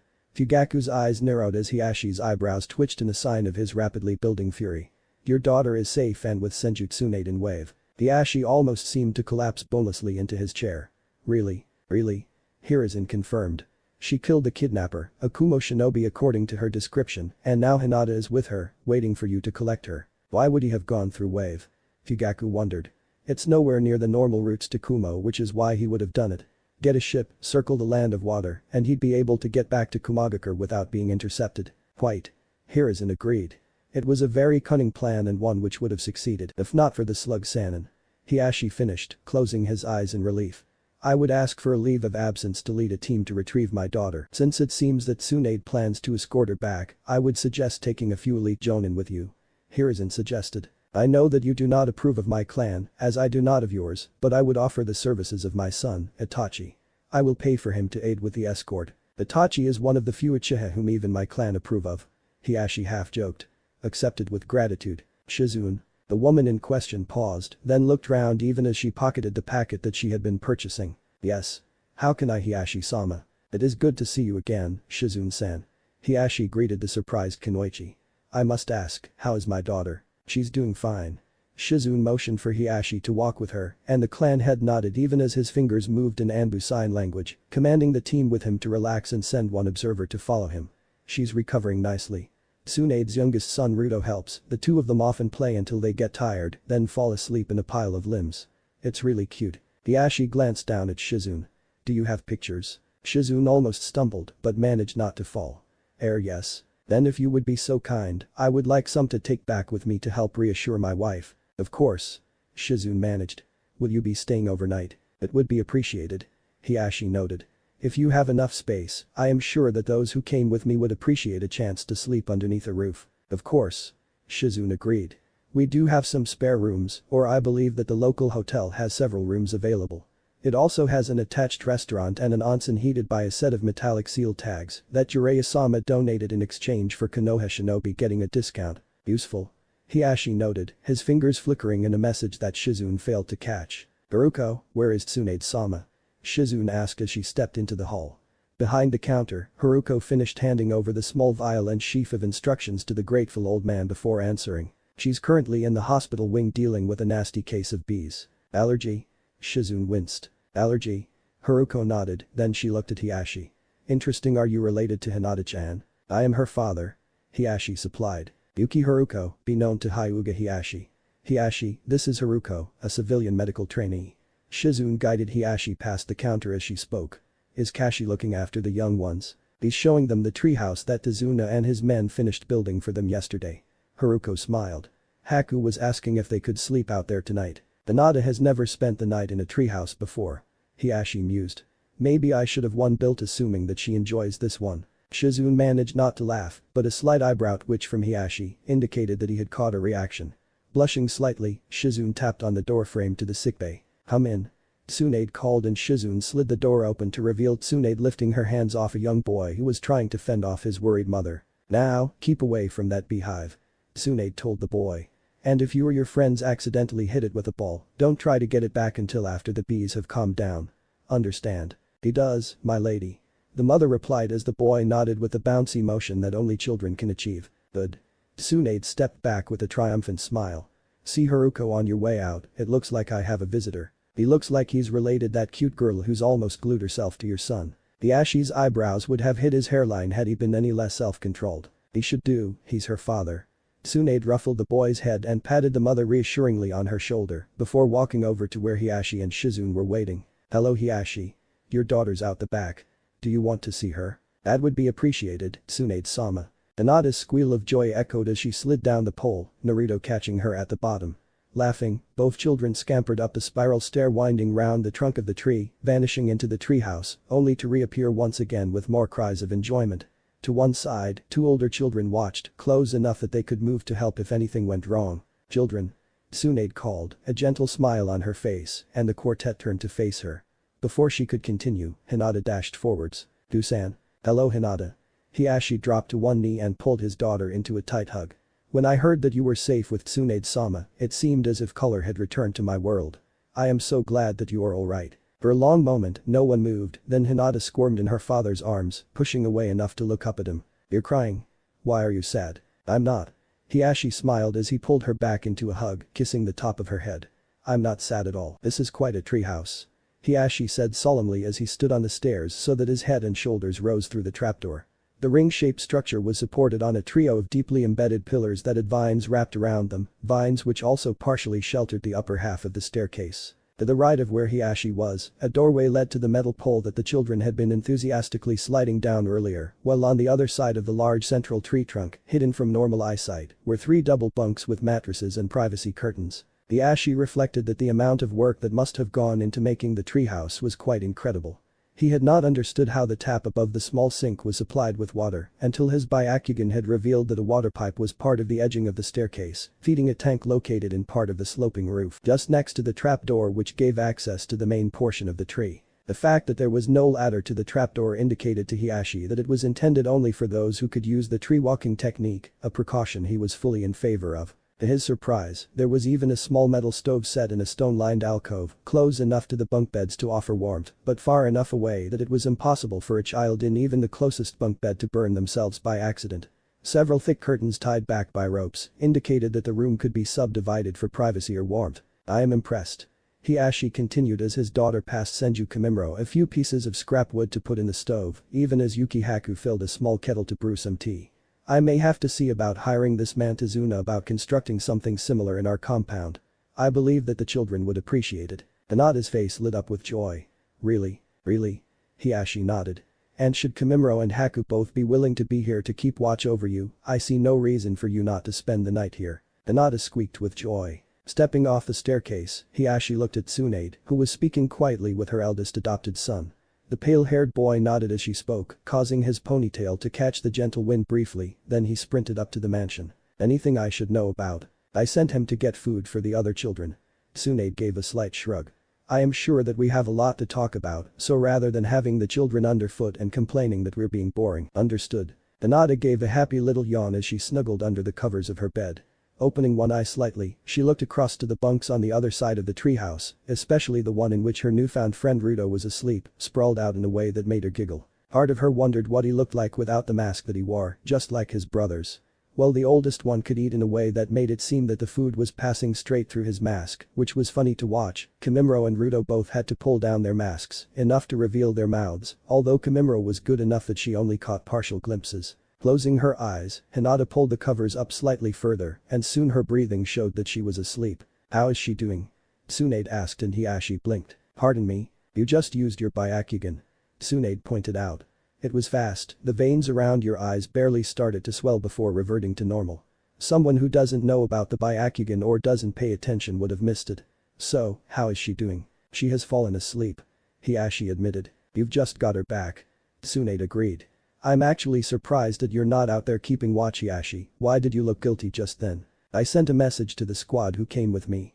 They are trading watches over the treehouse throughout the night. I may as well tell Kashi to get some sleep then. Tsunade noted. Tomorrow, will you be carrying her, or shall I? Hiashi blinked. Pardon? I need to check in with sensei, but I can't afford to be away for too long. Tsunade explained. That means that we'll need to use tree jumping, and unless your daughter is far more advanced than I suspected, your point is taken. Hiashi acknowledged. I had considered hiring a carriage or that would make her into a target. Tsunade pointed out ruthlessly. Speed is our ally in this. Speed and secrecy. You're correct. Hiashi admitted. I seem to be losing my ability to plan. If you will excuse me, I hear the call of the bed that you have provided for me. Tsunade smirked. Breakfast? Haruko called as she ascended the stairs into the treehouse, a tray heaped high with food in her hands. As she approached the trapdoor, it was lifted out of the way to reveal her son smiling at her. Good morning, Ka-san. He greeted her as he finished securing the trapdoor to ensure that it wouldn't fall closed.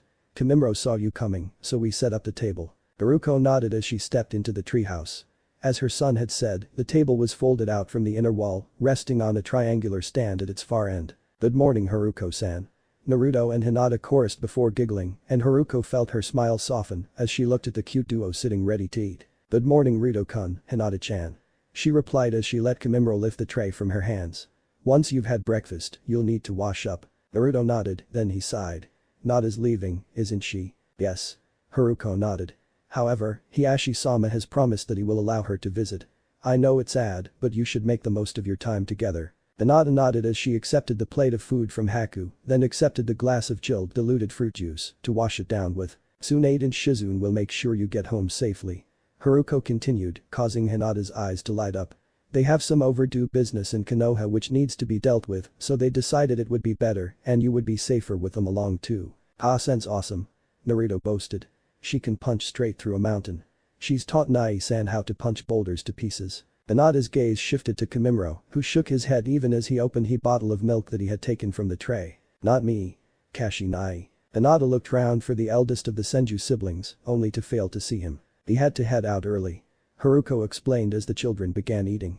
He and Tsunade had to head out to check that the village was prepared for Tsunade's absence. Hinata nodded as the explanation was given, then reapplied herself to her food. Hiashi watched as his daughter, who was still wearing clothes borrowed from her newest friend, gave Ruto a long hug, a hug which was returned. As she slowly and unwillingly separated from the masked blonde boy, Hiashi reflected that her actions over the last day or so would have caused several of the clan elders to collapse from frothing indignation. Maybe he could get more of the younger members of his clan to act like that in order to clear out the deadwood. Shaking off the thought, Hiashi waited for his daughter to take Tsunade's hand.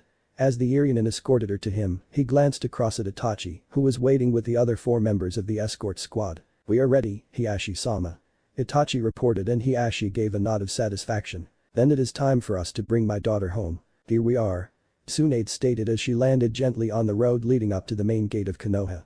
Shizune landed almost as lightly beside her, but the other shinobi were a great deal less graceful, only Itachi and Hiashi not stumbling from exhaustion caused by the pace that Tsunade had set. Crouching down, Tsunade ended the tree-climbing inspired chakra hold on Hinata, allowing her to drop to the ground and trot over to her father, who proceeded to pick her up.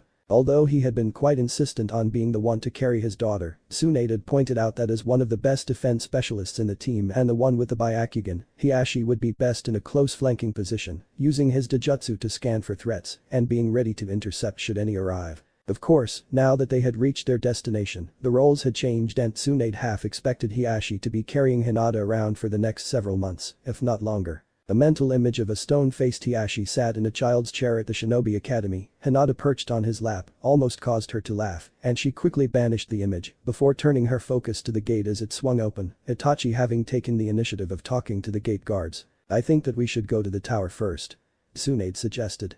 "Just so that sensei can see for himself that your lost treasure has been returned safely." "An excellent idea." Hiashi agreed with a small smile. "My lady, if I may," Shizune said quietly, just as they had decided beforehand, and Tsunade nodded. "Go ahead. Once you're done, see if you can get one of the bedrooms in the old Senju manor set up for an overnight stay." "Yes, my lady." Shizune bowed before vanishing in a swirl of leaves. "Memories." Tsunade sighed, and most of the shinobi around her nodded in understanding. "Tsunade," Hiruzen said, a small, sad smile flickering on his face as Hiashi left the office, his daughter asleep in his arms. "It's good to see you again." Tsunade nodded and moved round the desk, her medical reflexes taking over. "Sensei, what have you been doing to yourself? You look terrible.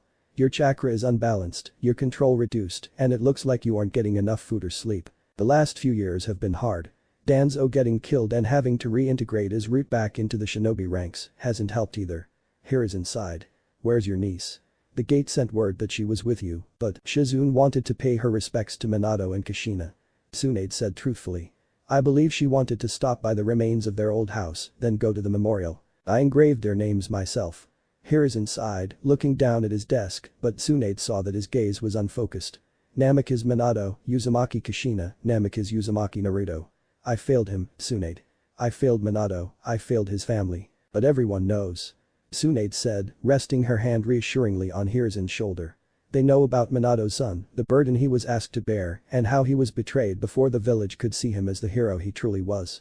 "How is Jiraiya taking it?" "Jiraiya's out searching for whoever did it," Hiruzen said quietly.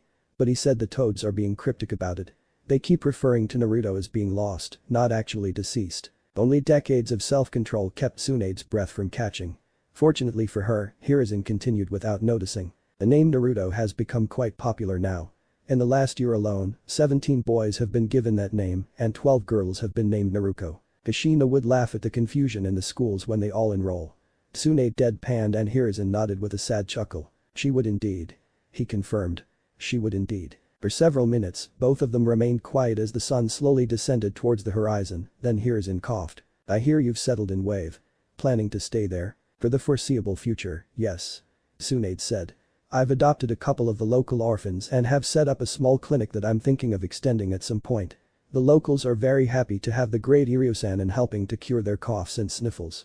Shizune is happy too, she's fallen for one of the orphans, he's about her age and helps a lot round the clinic. He's got good potential as a ninja, I may train him." Hiruzen nodded slowly. "Train him up enough and I might poach him to become the Goddamn Hokage.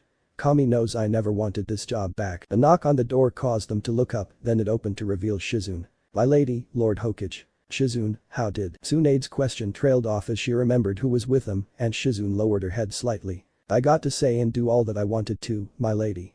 Do you wish my further presence, or shall I wait at the mansion for you?" "I'll join you at the mansion," Tsunade said.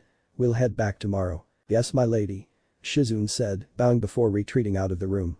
Hiruzen and Tsunade watched her leave, then Hiruzen spoke. "While you're here, do you wish to claim any of the Senju scrolls from the archives?" "Only the medical ones, I'll copy them when I get home and then I'll have the copies sent back here to be used in the hospital," Tsunade said.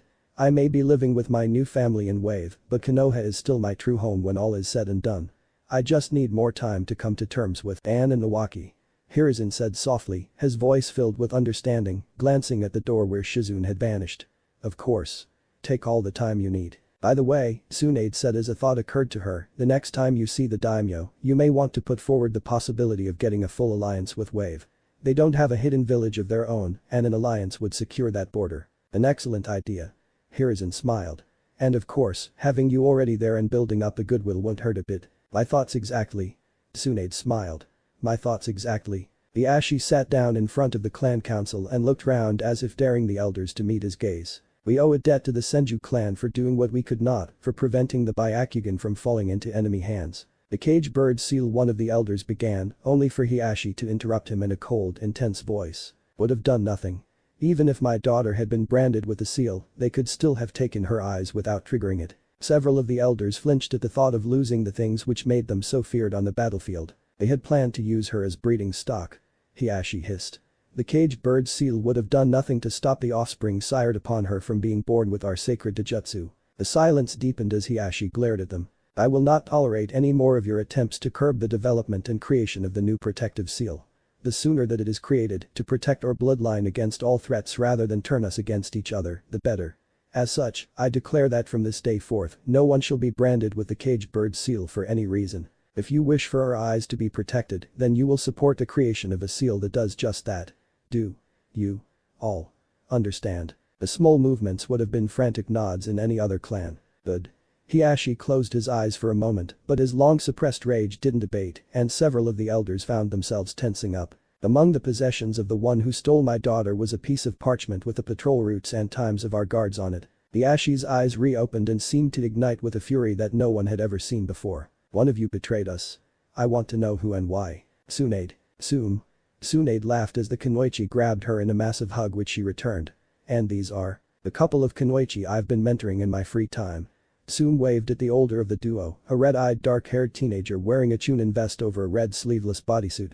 This one is Yuhi Kurenai, she's naturally gifted at Jinjutsu and is working on integrating it into her fighting style.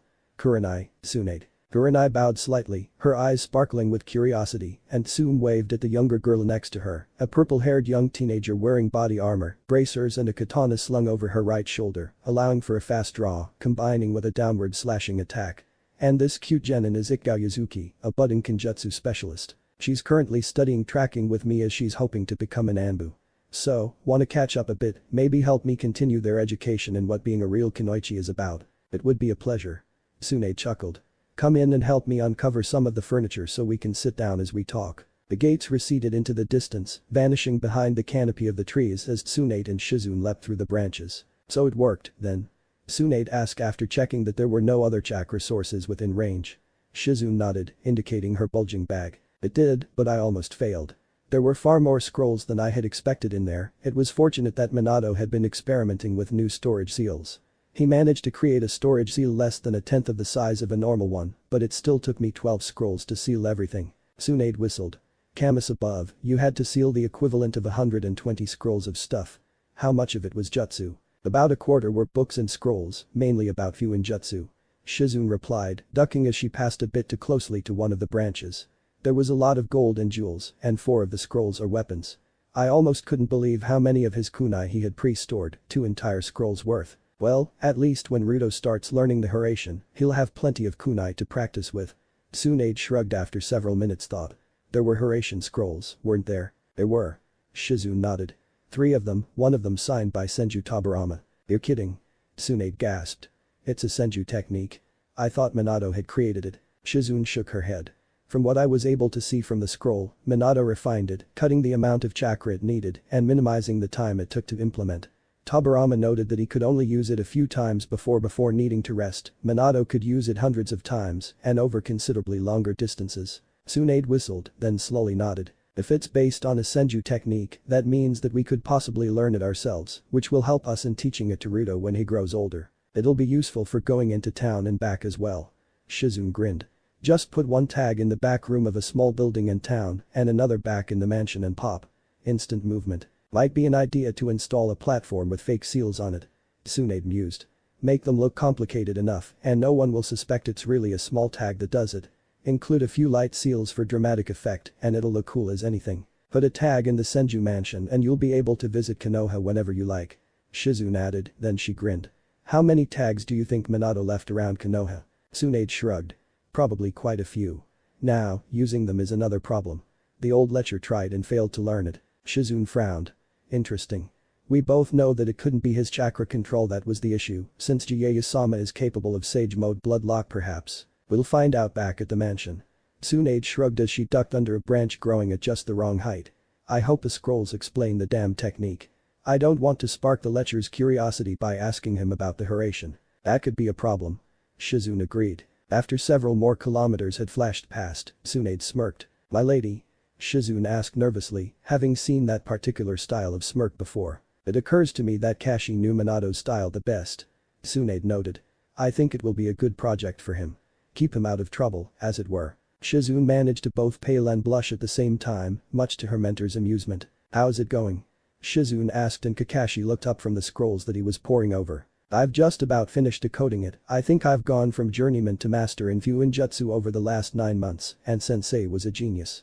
He waved a notebook at Shizune, allowing her to see the lines of notes on it.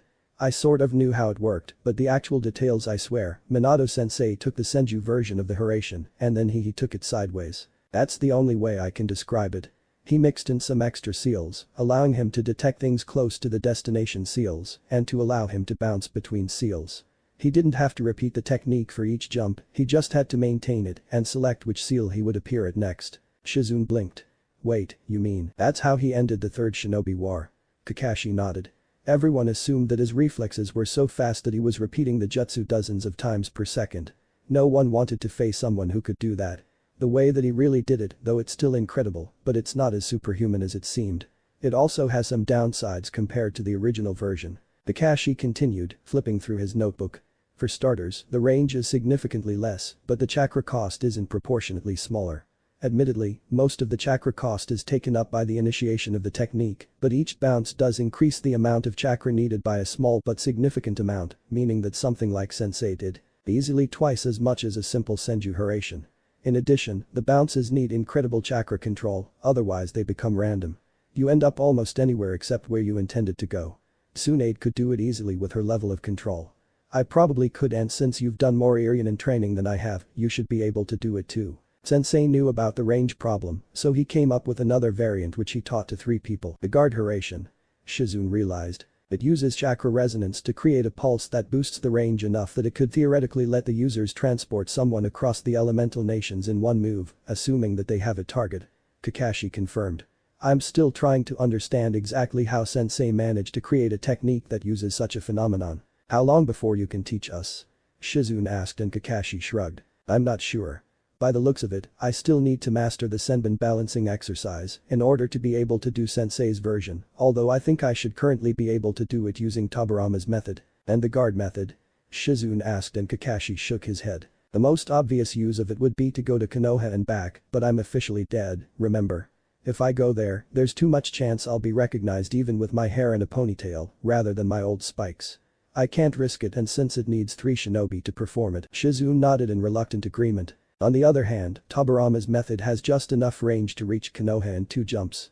We just need to find a good place at the midpoint to place a targeting seal, and then instead of spending a day running, Ka-san can't simply perform 2 jumps. Sounds like a good idea to me, but I'd recommend factoring in a safety margin, so a 3-jump route would be better. It would also allow for a less straight line route, making the waypoints easier to hide." Tsunade stated from the doorway, causing both teens to jump in shock. "It'll take a lot of practice to get it right." Kakashi pointed out. "The Senju version will be less difficult to learn, and it'll make it, I want to say, easier, but that isn't the right term. Less impossible. To learn Sensei's version." "Agreed." Tsunade nodded. "Kashi, figure out how to do it, then teach us." "Yes, Tsunade-sama. You seem excited, Hinata-san." Niji noted as his cousin almost bounced down the staircase from her favorite place, the treehouse that Hiashi had ordered built and which had, to all intents and purposes, become Hinata's primary bedroom, much to her father's not quite hidden amusement and the rather less hidden annoyance of the now thoroughly defanged Council of Elders. "I'm about to visit Ruto-kun." Hinata almost danced as she descended to ground level, and Niji raised an eyebrow with all the self-possession of his 5 years of age. "Ruto-kun?" Hinata nodded. "Yep.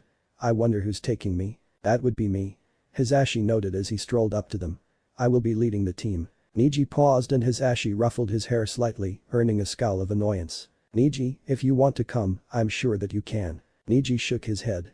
"Thank you, but I need to continue to work on my Jyuken stances." Hisashi managed not to sigh.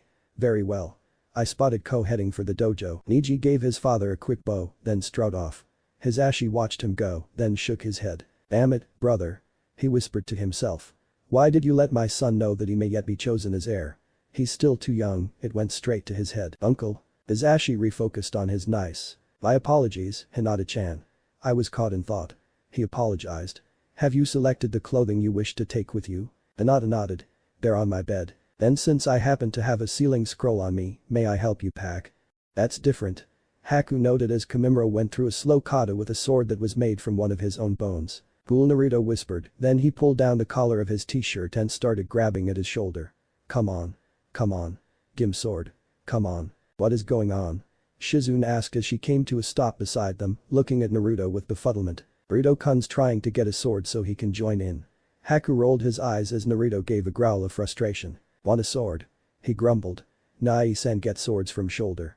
Why can't I? In front of them, Kamimura repeated his kata, but at a noticeably faster speed. Kamimura was born with the ability to make his own swords, just like Haku has the ability to do all those interesting things with ice. Shizune explained carefully and Naruto's eyes widened. Can you make a sword from ice? Haku blinked at the unexpected question. I don't know. I suppose I could do it, but Naruto. Where did you do? A moment later, Naruto reappeared, lugging a bucket half filled with water.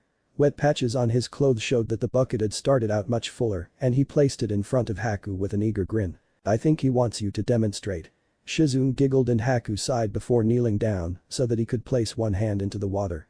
Naruto watched in amazement as Haku withdrew his hand, a nearly transparent katana in his grip. Cool. Naruto breathed as Haku took a couple of practice swings, then paused at the pained expression on Kamimura's face. If you are going to use a sword, you need to learn how to use it. Kamimura noted, then he frowned slightly. Those swings should have caused it to break. As long as my chakra is in it, I can control it. Haku noted as he held the sword out for Naruto to examine. I can make it as hard as diamond if I want to. Kamimura tilted his head slightly in thought, then nodded firmly. Do you want to learn how to use it? Haku paused for a moment before shrugging. The basics, yes. Let's see if I can do it. Then follow my lead. Kamimura commanded as he took a basic stance. We shall start with blocks and parries, just like Nai-san taught me. Come on, Naruto. Shizune tapped the young blonde on his shoulder. I think it's almost time for a quick snack. Naruto watched the sword-wielding duo with a longing expression, then he sighed. Okay, let's see what Haruko's got for us, shall we? Okay. Then we'll set up the treehouse again, so you can have another sleepover with Hinata when she gets here tonight. Yay. Nice place. Inyazuka Tsume noted as the group made their way up the path to the mansion, Hinata perched on Kuromaru's back. The Inyazuka hound nodded in agreement. Lots of running space and I can sense some prey in the forest if we want to hunt. Or, perhaps later. Tsume replied, her eyes taking in the area around them, as well as the pavilion to one side, where an old lady was teaching a group of children basic kanji. I thought that this was just the Senju mansion and hospital. But the village's expansion, it's become somewhat more. Tsunade admitted ruefully from behind them, causing most of the shinobi to jump in shock. Tsunade-sama. Hisashi nodded in greeting even as he stabilized his niece, who had almost fallen off when Kuromaru had spun round. Tsunade-oba. Hinata waved and Tsunade smiled back. Hello, Hinata-chan. I'm afraid that Rito's in class at the moment, but he'll be finished soon. Why don't we get you settled in while we wait? Hinata looked over at the pavilion, almost instantly locating the blonde hair of her best friend. You can join the class tomorrow. Tsunade added, and Hinata's smile almost rivaled the afternoon sun. Hello Tsume. I hadn't expected you to take an escort mission. Tsunade. The Inyazuka clan head returned the greeting. I'm using the mission to break in some scouts. It looks like one or two need to work more on their physical conditioning. Tsunade's amused glance took in the half-dozen shinobi who were showing various levels of tiredness. Well, I'd recommend some chilled diluted fruit juice, and as it so happens, I have a large supply. The Ashi made certain that I knew where the treehouse was. Hisashi noted. I will get my niece unpacked, then we will join you in the kitchen. I'll have some water. Kuromaru added and Tsunade nodded to the large hound. I have some fresh steak as well, if you are hungry. Kuromaru's expression remained unchanged, but his tail started wagging. Freedom. Naruto celebrated as he burst through the front door of the mansion. No more classes for doggy. Kuromaru remained motionless in surprise as he was glumped by a fast-moving blonde blur, then he turned his head to glower at Tsume, who was grinning widely at his discomfiture. Naruto. Nada. Kuromaru blinked as the limpet that had attached itself to him suddenly vanished. Turning, he managed to catch a glimpse of the two children vanishing through a door, then he turned back to his shinobi, who was leaning against the wall as she laughed at him. After a long moment, he growled and stalked out into the front garden, trying to preserve the tattered shreds of his dignity. Whoa. Hinata breathed in awe as she watched Haku and Kamimura sparring. Kamimura was using a white blade that for some reason looked like it was made of bone, while Haku's sword was almost invisible, save for when it flashed in the late afternoon sunlight. The one side, Ruto's eldest brother Kashi, watched a sparring duo carefully, occasionally calling out a command or pausing the spar to demonstrate a move with his own katana. When I'm older, I'm gonna learn how to fight like that too. Ruto whispered to her. They're good. Hinata agreed. We checked and the youngest two are asleep. Tsume announced as she entered Tsunede's study, Kuromeru by her side. Flopping down into the spare seat, she gave Tsunade a long look. Thank you. Tsunade finished writing the paragraph she was concentrating on, then gently blew on the parchment to help the ink dry before rolling it up and tying a ribbon round it. Looking up, she paused. You have a question. He does. Tsume nodded towards her Ninken, who took the cue provided. Your youngest has an odd scent. He smells of foxes and of two whom I knew before the Kyuubi came. Tsunade leaned back in her chair, eyes narrowed as she gazed at the hound. Your oldest is scent I know. Kuromeru continued. He summons my brethren. You know quite a bit. Tsunade noted in a flat voice. He also knows when not to speak about things. Tsume interjected. But what he said Haddock and the Yondame's son. It's classified. Tsunade snapped. That's why you settled down. Tsume reached out to rest one hand on Kuromeru's hackles.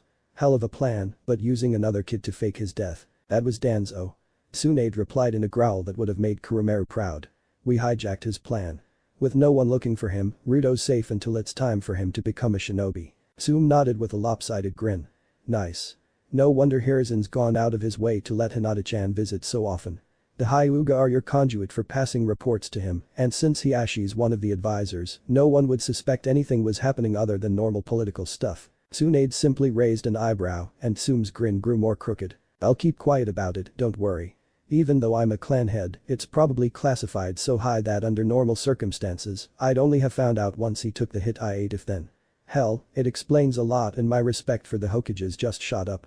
Using his rival's plan to set up his own without any advance warning. Incredible. For several moments, the study was silent, then Tsume leaned forwards. Tsunade, my daughter's learning about medicine with the intent of becoming a vet. Can I ask you to teach her for a few months or so? Not immediately, but once she's reached Chunin, she must be quite gifted. Tsunade mused. If I remember right, she's 10. 11. Tsume corrected. She's just become a genin, but she's already quite advanced.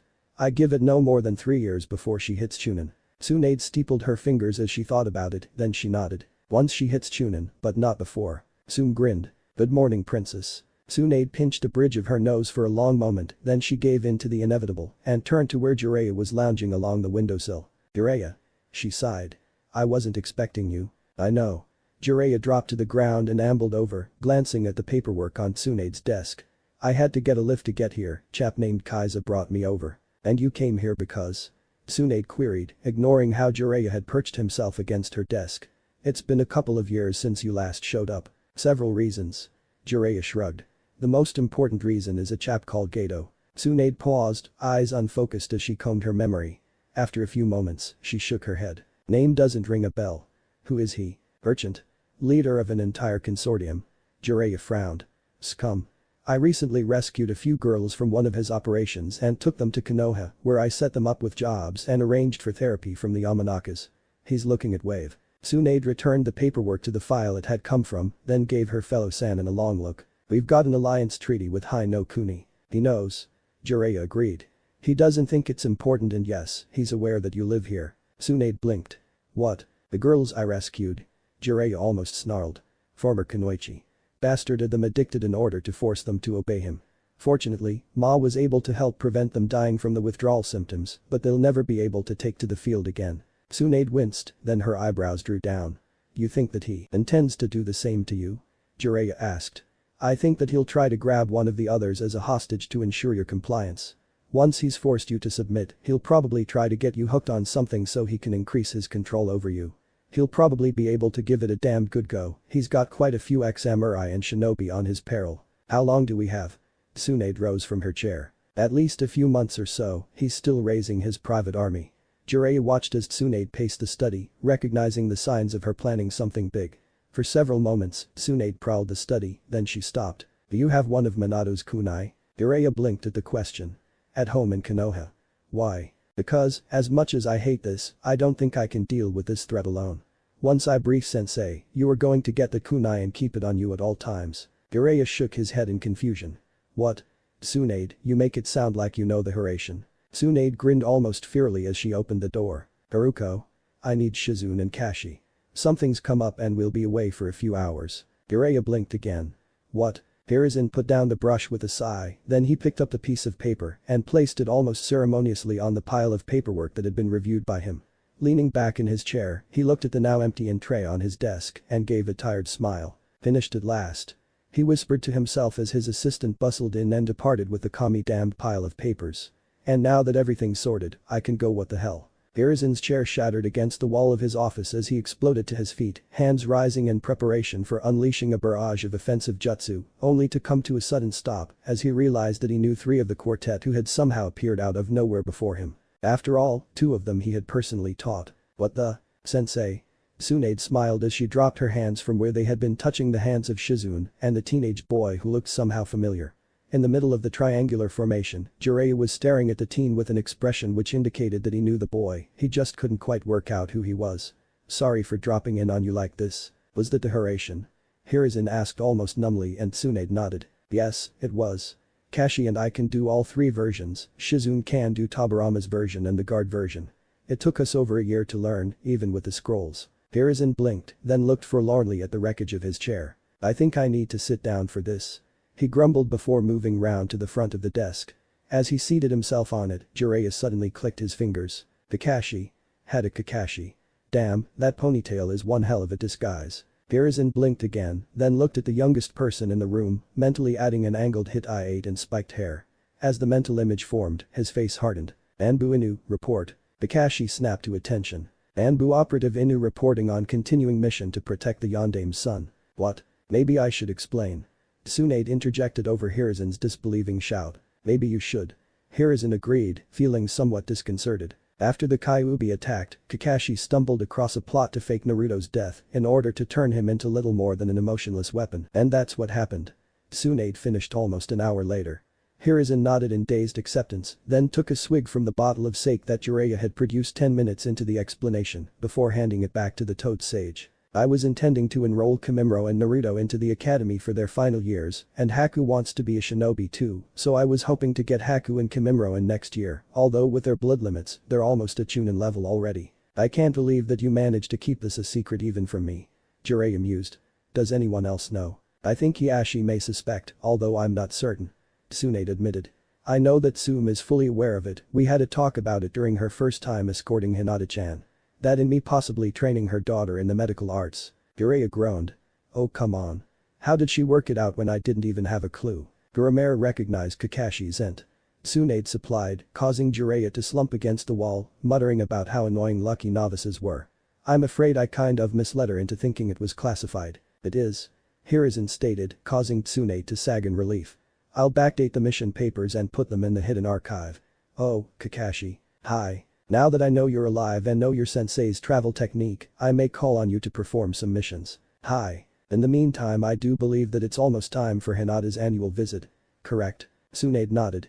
Ruto's been getting rather eager to see her again. You mentioned you might be training Hana in Ryujutsu.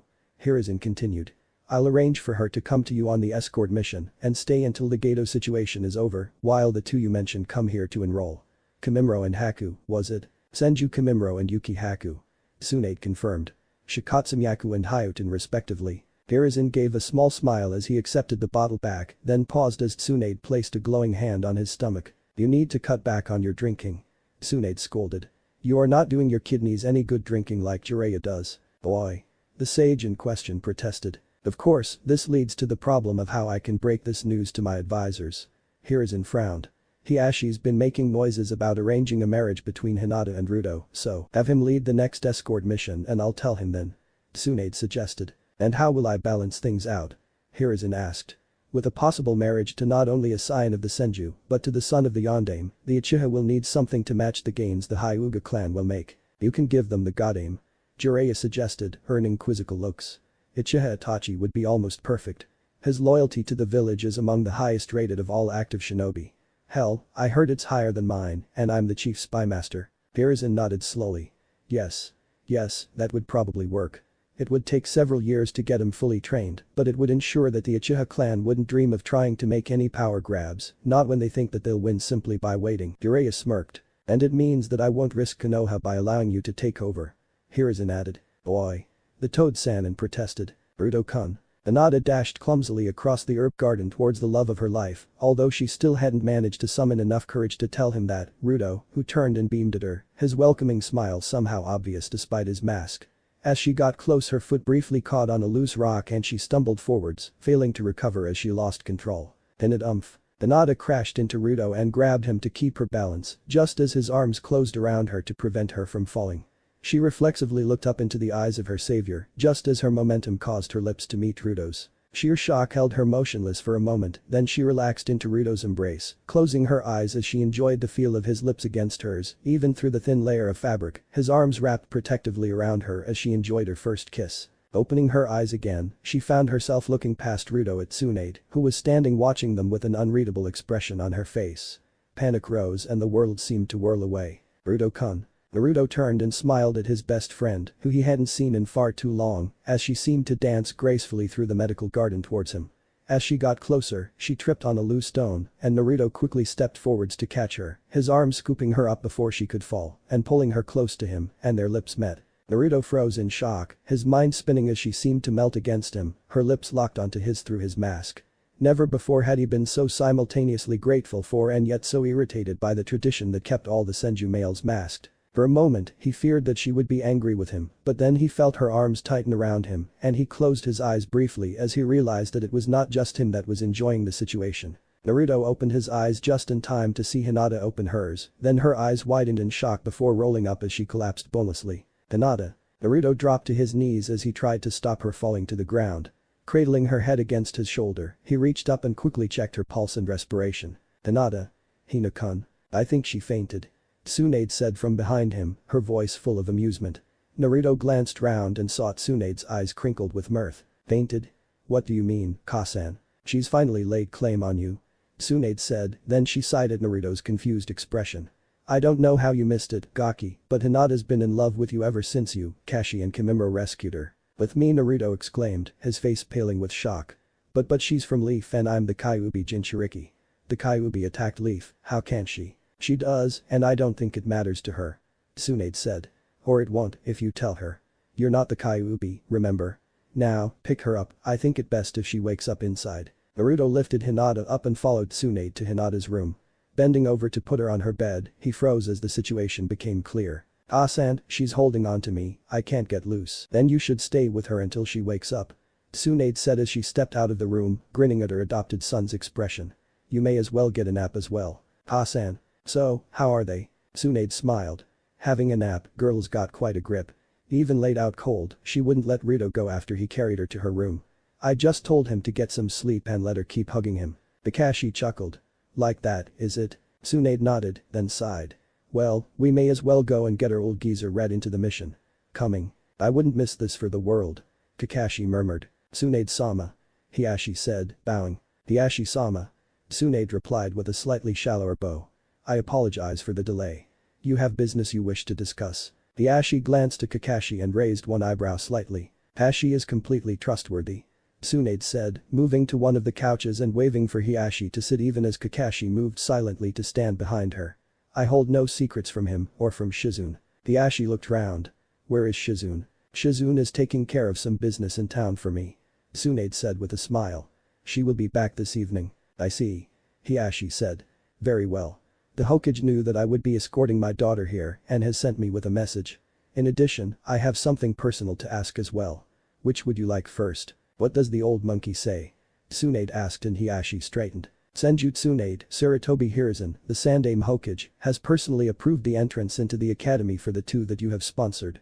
The Nara clan have offered the use of one of their guest lodges for them, unless you have made other arrangements. I have brought several messenger birds with me as well, should you wish to correspond with the Hokage. I see no problems with that. Tsunade said slowly. And your personal mission? Hiashi said.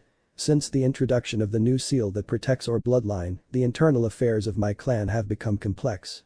I have for now acknowledged my nephew Niji as heir apparent, but there are several factions forming who see Hinata as a better choice, since they believe that she could be manipulated by them, effectively becoming their puppet. I wish to safeguard her, so you seek a betrothal for her. Tsunade finished as he explained his reasoning.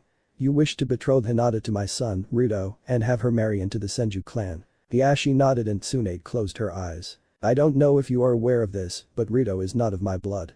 she said slowly. Hiyashi's eyes widened and Tsunade smiled mirthlessly. In fact, Ruto is the son of a close friend of mine who is now dead. I took him in and raised him as my own son. He wasn't the only one who I took in that fateful day. Hiyashi sat unmoving, unable to bring himself to do or say anything that would interrupt the unexpected revelation. Ruto is in Uzumaki. Hiyashi's gasp echoed round the room. And Uzumaki? I thought they were all dead. How? His parents died during the Kyuubi incident. Tsunade said. Kashi rescued him from those who wished to kidnap him and lacking any other choice, he brought him to me and I adopted him. In an odd way, he saved my life, gave me something to live for. Needless to say, this information is currently beyond S rank, and Sensei has given me his full approval for my actions. Hiyashi froze, his eyes wide. Kyuubi Uzumaki Kami. Your son is Namikaze Uzumaki Naruto, which means that Hada Kakashi. Tsunade nodded slightly, and Hiyashi took a shuddering breath, then slid off the settee, dropping into a formal prostration. Senju Tsunade, you have saved the life of the child of my closest friend, the Yondaime Hokage. Although I cannot tell the clan this, I shall do all in my power to aid you from this day forwards, even if it costs me my life. Tsunade and Kakashi exchanged a long glance, then Tsunade sighed. Bet up, Hiyashi. If you want to help, tell me about the latest factions in the councils. Both the Hyuga and the Leaf. Naruto sighed as he watched Hinata, on her father's back, vanish into the trees, flanked by Haku and Kimimaro. A hand came to rest on his shoulder, and he looked up to see Inyazuka Hana smiling down at him. I know how it is, cub. She said quietly. I had to leave my younger brother behind to come here. Naruto nodded, but his eyes returned to the place where Hinata had vanished. I just wish that she could have stayed longer or that I could visit her. Tsunade told me why that isn't an option at the moment.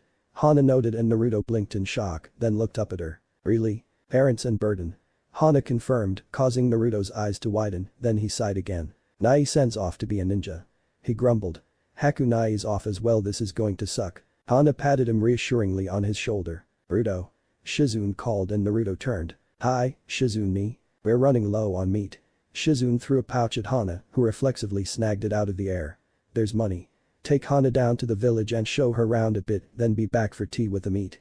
The shopping list is in the purse. Hana opened the purse and spotted the piece of paper nestled alongside the small wad of notes. Sure thing, Shizune. Naruto replied with a grin.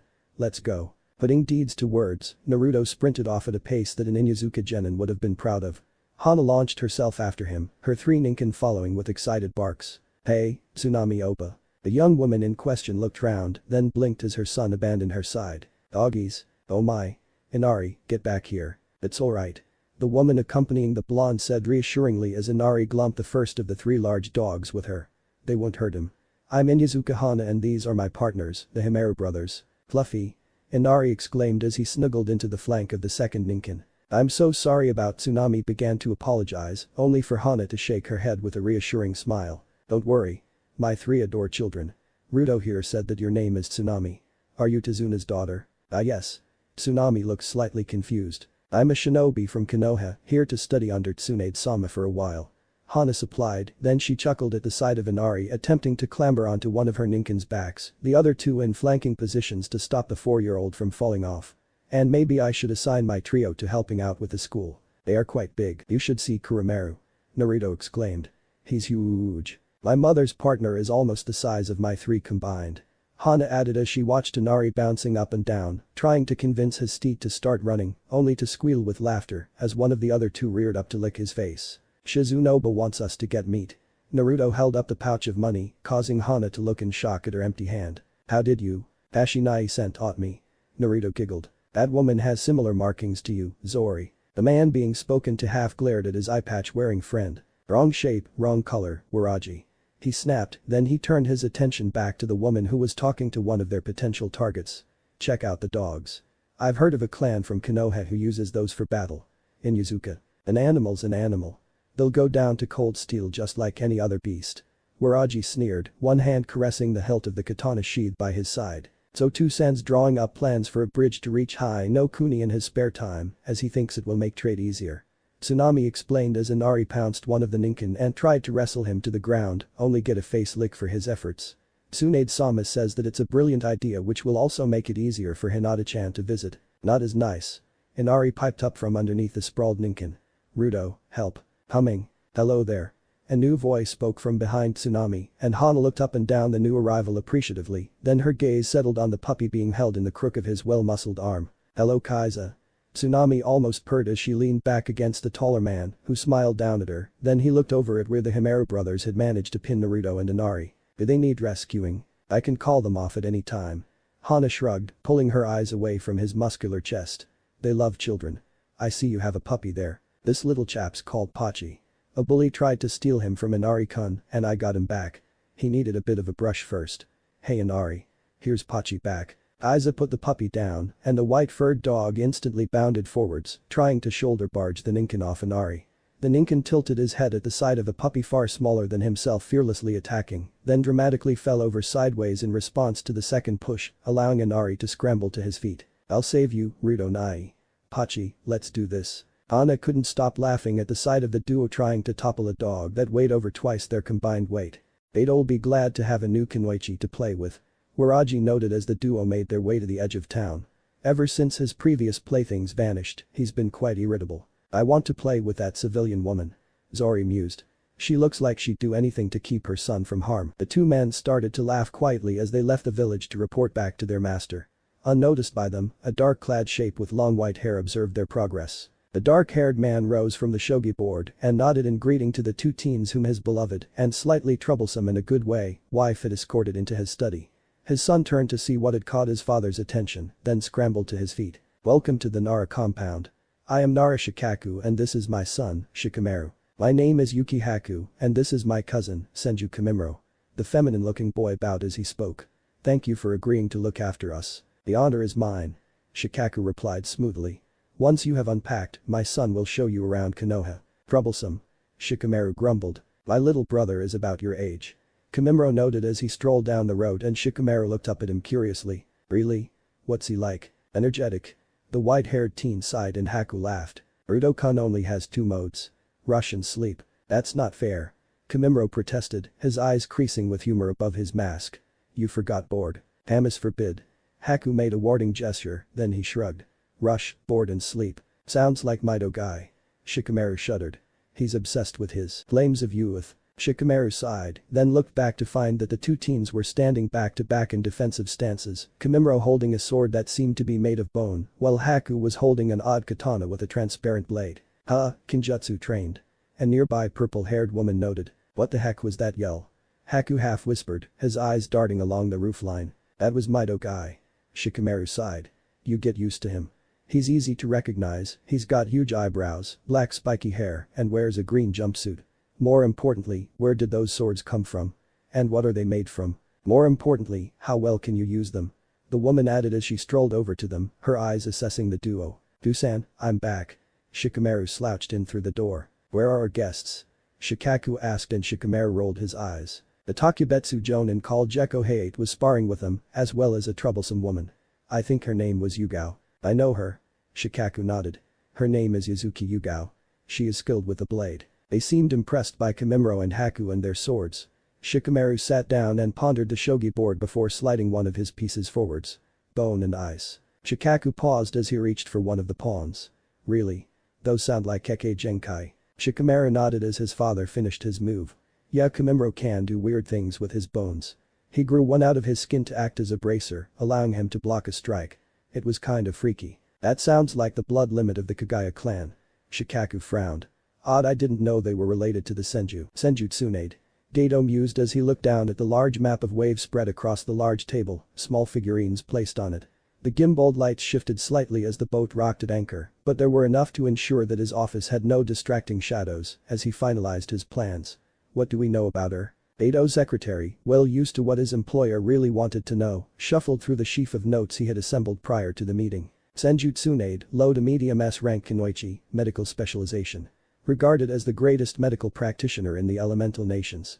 Officially a Chunin, although her skills are Jonin level plus. Notable for her precise attacks combined with a technique that boosts her strength to levels which allow her to topple walls in one blow. All in all, very dangerous and with more than enough medical knowledge to counter the usual methods of control. Gato grunted with displeasure and his secretary quickly flipped to the next sheet he had prepared. Her family, on the other hand, are her weak point. 3 sons and a niece. The sons are named Kashi, Kamimuro and Rudo. Kashi is the oldest and seems to fulfill a bodyguard role. All signs point to him being a shinobi himself. The next is Kamimuro, currently learning to be a shinobi in Konoha. No threat at this time.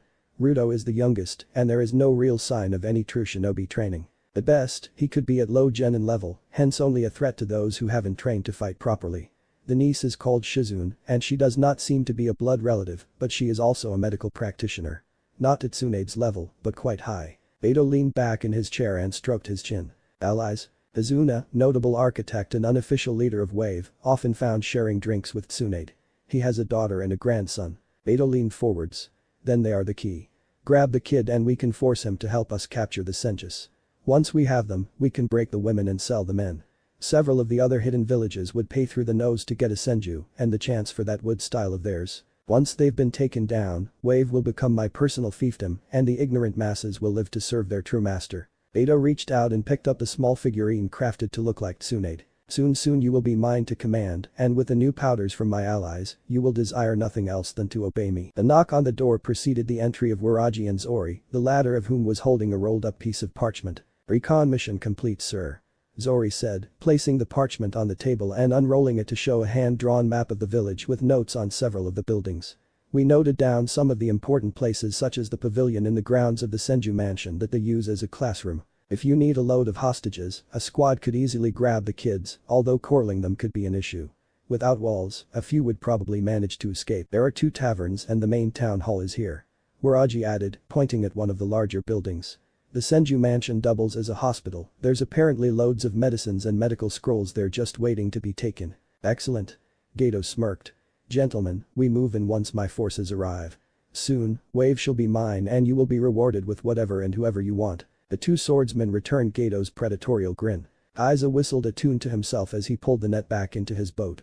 While most of the other fishermen preferred to fish during the daytime, Kaiza was quite happy to set out several hours before dawn in order to catch the tide and use the quietness of the nighttime ocean to listen for the splashing of the fish. The net, half filled with slithering flapping fish, reached the side of the boat and Kaiza started to pull it aboard, then paused as something on the horizon caught his eye. Squinting in an attempt to find what had triggered his instincts, Kaiza slowly turned, then he swore as the dawn light caused several sails to flash.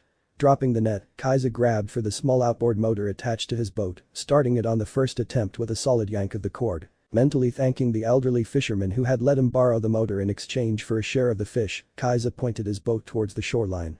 "Shit." Waraji sighed as the distant noise of a boat engine made its way over the waves to him. "Someone knows we're coming. But against all of us, what can they do?" Zori asked from behind him. "Change their trousers, most likely." Waraji snickered, then he sighed. "Is the boss up yet? I saw his secretary take his morning tea to him. I'd better tell him that we've probably lost the element of surprise. I'll tell the captain that we need to make more sail." Zori offered. Aiza's entrance into the semi-sheltered harbor got quite a bit of attention from the few people who had risen just before dawn. The first reason for their attention was the speed that he was moving, his boat riding high enough that it was obvious that he had tossed overboard everything that would have weighed him down. The second reason was how he had cut so close to the breakwater that his boat had actually taken damage, necessitating significant and expensive repairs. The third reason for attention, however, was how Kaiza directed his boat straight onto the slipway, beaching his boat with a grinding of wood against stone and leaving the engine running as he leapt out. "Ships incoming," he shouted. "At least half a dozen in a convoy." For a long moment no one moved, then Kaiza growled. "It's Gato. He's invading. Sound the alarm." "Shit." Tsunade grumbled as the sound of the village's bell pushed her the final step between sleep and wakefulness. "Wasn't expecting that bastard for another week." Pulling herself out of bed, Tsunade staggered to the wardrobe and opened it to pull out an outfit that looked like her normal clothing, but which had chainmail between the inner and outer layers. "My lady." Shizune appeared at the door, and Tsunade nodded as she donned her top. "I know. Grab Kashi. Let's fetch Jiraiya, then see how much time we have to get a few more people from Konoha." "Yes, my lady. And tell Haruko to grab Ruto." Tsunade shouted as Shizune vanished. "I don't want him trying to prove himself by running into a battlefield. We're coming into sight now, sir." Zori noted as Gato finished adjusting his jacket. Grabbing his cane, Gato strutted past his bodyguard and made his way up to where the captain was standing by the pilot. "Lord Gato." The captain bowed deeply, and Gato gave a grunt of satisfied acknowledgement. "Hoe the deck." A voice called down from the crow's nest. "Village in sight, it looks like they're evacuating." "What?" Gato growled. "Captain. Shake out another reef on the mainsail and get the other ships to follow suit." The captain bellowed, and Gato turned to look at the distant village, barely illuminated by the pre-dawn light. "When I find out who that fisherman was who let them know we were coming, I'll have him killed." slowly and painfully. From her perch on the top of the village tower, Tsunade watched the approaching ships even as she sipped from the flask she held. They've split their forces. Jiraiya noted. Sails there and there. Classic enveloping pincer movement, they're probably planning to surround and move in, catching everyone in a noose that they can tighten as they want. Think they could succeed? Tsunade asked as, far below them, an exhausted Shizune accepted a drink from Tsunami, who had sent Inari along with the teacher to the Senju mansion, where they would hopefully be safe. If we weren't here, then yes, they could. Jiraiya lifted the telescope to his eye and squinted through it, adjusting the length to bring the distant ships into proper focus. Shame about the water gap. If there was a bridge or something, we could have entire squads of reinforcements here within a day or two. Tsunade nodded in agreement, then looked down at the village, where Hyuga Hisashi and Uchiha Itachi were discussing tactics with the locals. Here you are. Tsume noted as she emerged onto the platform, Kuromaru close behind, his toenails clattering on the stone steps. Where's Hana? Jiraiya asked curiously. Heading east with Yugao to take out the mercenaries who will land there. There are only 2 shiploads, and she's also taking some of the villagers with her to provide covering fire. We're heading west to take out the other group. I'm looking forwards to getting my claws into some real enemies. As long as they don't manage to overwhelm you. Jiraiya stated, and Tsume fished out a tri-blade kunai from her jacket. I know the drill. If I think I need help, I drop this and get reinforced. Never be too proud to call for help. Tsunade noted. Pride is for samurai. We are shinobi. Yeah.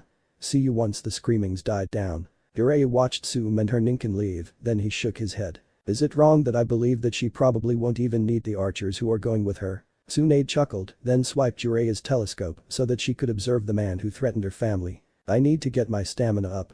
Shizune grumbled as she accepted a ration bar. You helped with 4 guard Haration transports. Hey, Echo noted. Genma, Raido and Iwashi could only bring 2 people here without exhausting themselves. Shizune looked over to where the trio in question were sat outside a tavern, gratefully sipping diluted fruit juice and eating a light snack to help them recover. Here's Tsume. Jekko noted with a grin. Get my lungs healed before they could really affect me and get a chance to fight alongside a clan head, raising my profile and helping me get to full Jonin sooner. This is a good day. Good luck. Shizune raised her cup slightly in salute and Jekko grinned. Thanks. Tsume-sama, I'm ready. Then let's go. Tsume barked before vanishing in a blur of motion, Kuromaru and Heiichiko close on her heels. The first ship swung into place by the inside of the breakwater, and sailors leapt onto the rock wall to secure the ship's hawsers. Even as the gangplank dropped onto the quay, the second ship glided past, heading for the primary dock, which was clear, the fishing boats having been pulled up out of the water. As the anchor dropped to slow it down, the third ship approached, aiming for the other side of the dock. Beto stood at the prow of his ship, watching approvingly as his collection of thugs, murderers, rapists, thieves and poachers used the brief training that they had been given to check that the breakwater was not booby-trapped. Then several of them started carrying planks of wood down to build a temporary defensive bulwark at the point where the rocky barricade met the shore. Although he enjoyed being in position to command his minions in battle, Gato was not stupid enough to be at the head of his army if he didn't know exactly what he was facing. 2 figures just jumped off the tower over there. Waraji noted. Moved like shinobi. One of them was pale-haired and wearing a green top, probably Tsunade. You have the darts? Gato asked and Zori nodded. Excellent. Once all resistance has been crushed, I shall take my time ensuring that her free will is broken too. Are you certain you can make it there? Shisui's been helping me extend my range. I can make it. Ryukyugen met Sharingan and 2 restrained yet predatorial smiles were exchanged. The invasion should have gone perfectly. Even as the main force moved in to shatter any efforts at resisting the new order, the 2 flanking forces had disembarked and were moving in to provide the anvil to the main force's hammer. The plan made full use of the undisciplined ways of the attackers, the way that they could not be counted upon to hold lines in a disciplined way, but were used to traversing through crowded areas at speed, leaving few, if any, traces of their passage for the law enforcement agents to track them by. They knew where to go, to block the escape routes that the soon-to-be-conquered would most likely take. Poachers and trackers employed by Gato had scouted out the island and provided plans that had been used to direct groups to the points where they could easily intercept travelers. The invasion would have gone perfectly. Had not the shinobi from Konohagakure been waiting for them. I still think that this is probably overkill. Jiraiya muttered as the red stripes under his eyes expanded. We're sending a message. Tsunade cracked her knuckles as she strode forwards, her teammate following her. And try to keep the collateral damage down. Jiraiya grinned as the 2 toad sages perched on his shoulders once again helped him to attain the chakra technique, which was the basis of one of his many nicknames. The mob ground to a halt partway into the clearing as the leaders saw a woman standing before them, her long purple hair blowing in the gentle breeze. Hey, babe. One of the dimmer members of the mob leered. Decided to surrender early, have you? I'll be happy to get to know you deeply. The lewd thrust of his hips left no doubt as to the subtext of his offer, and the woman laughed dismissively. I've seen bigger on a chicken. You bitch. The man snarled, only to freeze as several growls echoed from the surrounding trees. Oh no, the woman smirked as she unsheathed her sword slowly. I'm no bitch. Now, my friend, on the other hand, the leaders had just enough time to realize that they were in trouble when a quartet of spinning whirlwinds of fangs and claws slammed into them from both sides. Jekko concentrated on defending Tsume's rear as the Inyazuka, who had merged with her Ninken to form a giant two-headed wolf, savaged her way through the would-be attackers. Already, many of them had chosen to flee, only to be taken down by the villagers waiting in the trees. As his blade flashed and hewed through the rapidly falling enemies, Hayate wondered if his girlfriend was also using the opportunity to practice the lethal strokes that they had previously only performed on practice dummies. Hayten. Beto snarled as a dome of chakra catapulted several dozen of his kunai fodder mercenaries into the air, then he gaped as Tsunade picked up a two-wheeled cart and swung it like a club, sweeping the attackers before her into the water, as the third man used a strange technique to deliver a strike that felled almost a dozen, despite his punch missing them. The trio held the end of the pier against his forces, and while normally they would have been soon cut down by the other forces at his command, both of his other primary attacks had stalled. To his left, the army debarking from the fourth boat along the other breakwater was being held in check by a trio of shinobi in green vests, the defenders moving in such harmony with each other that even Gato could tell that they had trained extensively together. The troops who had debarked from his own ship were doing no better, having been halted by a single white-haired masked shinobi who had demolished their defensive wall with a single blow and proceeded to engage them in a whirling dance of death which seemed to suck in his men and spit out corpses. Why are my men losing? He snapped, then he froze as a voice he had never heard before replied to his enraged query. They are losing because they are facing shinobi of Konoha. Beto spun round, then froze as his two bodyguards collapsed, the kunai lodged in the base of their skulls, showing how they had been defeated. Between their bodies stood a black-haired teenager, his eyes seeming to spin with a red and black pattern. Who are you? The last person you will ever see. The teenager replied calmly, then the world went black. Why didn't you let me help? Naruto grumped. I wanted to help stop the bad men too. It's not that simple, Ataudo. Kakashi sighed. These men wanted to really hurt people, even kill them. I could have helped to stop them. Naruto protested, and Kakashi wasn't the only one to shake his head. Even the smallest was over twice your size. Hisashi noted. Naruto, you would not have been able to help.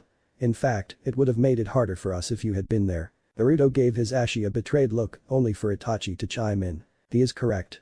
Well, I was younger than you when I graduated, it was because of the war, when all shinobi were needed. What I saw what I had to do affected me greatly. I witnessed a teammate being killed by a masked warrior, and although he often disagreed with me, I would give my Sharingan for him to have not died. My other teammate resigned after his death, the stress of being a combat kunoichi was more than she could bear. Being a shinobi is not an easy path, young Rito. It is only for the skilled, the strong and the determined. You have yet to become truly skilled, although I am certain that you are indeed learning. Your strength will come as you grow, and as for your determination, I have seen determination like that before. I can see that you will grow to become a great shinobi, but you must grow first. If you push too hard, if you try to take on more than you can truly carry, it will break you. I have seen the darkness of the path of the shinobi. Wait until you accept the hit I ate before you seek to fight that darkness yourself. Everyone stared at the dark-haired shinobi for several moments, and the team shifted slightly under their combined scrutiny. Definitely worthy to wear the hat. Hisashi finally announced. If not now, then soon. What hat? Naruto asked curiously. Hat? What did I miss? Tsunade asked as she entered the room. Azuna looked at the bodies being heaped onto the carts for disposal after having been stripped down to their underwear in search of anything that was usable. The ninjas had shown no real signs of discomfort as they had stripped the corpses and piled the valuables to one side for sorting and appraisal, then turned their attention to the corpses themselves. One of them had used a technique to open a large crevasse well outside the town, a hole into which the bodies were deposited. He had been informed that once all the bodies were disposed of, another technique would be used to seal the hole, leaving no real trace that the bodies were there. We need to seem stronger. He sighed. What do you mean? Kaiza asked curiously, and Tazuna paused as he ordered his thoughts. Edo tried to take over because he knew that we were an island. If not for Tsunade-sama and her family, we wouldn't have been able to call for any backup in time to help us. Kaiza remained silent as he waited for the village leader to continue. We trade with boats. Tazuna finally stated. It's one of the sources of our wealth, but now I can tell that we need more. We need a proper link to the land of fire. A bridge? Kaiza prompted and Tazuna nodded. I've been sketching out rough plans for the last few years, although I never thought I'd need to actually build it. Now we need to get a proper bridge up and running." Aiza frowned. "What sort of bridge?" "Well, it's not like we're going to have to build it while trying to fend off mercenaries and thugs, so something more than a basic pillar bridge would probably be best." Tazuna mused. "An interlocking double arch style repeating bridge would look good and be high enough for even our fishing boats to sail under, while the roof of such a bridge would allow for stalls and rest stops to be set up, increasing the attraction of it for traders. Make a few alterations, and we could include jetties at a couple of the support pillars." "Sounds good." Kaiza nodded, then he flexed his arms to show off his biceps. "I'll be happy to help with these 2 arms. Funding could be a bit of a problem, though." Tazuna grumbled. "I'm not sure I can raise enough." "Why not?" asked Tsunade-san. Tazuna blinked. "Well, I could explain that it would cut down on accidents in the long run. Bridges are safer than boats, after all." Tsunade smiled as Naruto gazed longingly at a slice of cake before him, then slumped down with a groan of defeat. "Never thought I'd see him too full for cake." Kakashi joked as he joined Tsunade, handing her a cup. Tsunade took a small sip, then a longer one. "How long do you think before I have to carry him back?" "I think Shizune has it in hand." Tsunade chuckled as her niece began chivying the sleepy boy to the village hall, where beds had been put up for the children to sleep in, while the adults continued celebrating their rescue from imminent slavery. "The guard trio have already gone back with Itachi," Kakashi added. "Which means that right now, the Hokage is getting a mission report from them." Tsunade nodded in understanding. "What do you think of Itachi?" "Driven," Kakashi finally offered. "Loyal to Konoha. Skilled. Dislikes killing, but will do it if he deems it necessary. Once he's got used to being in charge, he's got the potential to be as good as Sensei was. That matches with my reading of him." Tsunade paused as she took another sip. "He's going to be a good Hokage. Far better than I could ever have been." Kakashi gave her a quizzical look, and she chuckled. "You didn't know? Sensei was planning to select me to be the godame, assuming I managed to crawl out of my sake bottle. Not that he had much choice.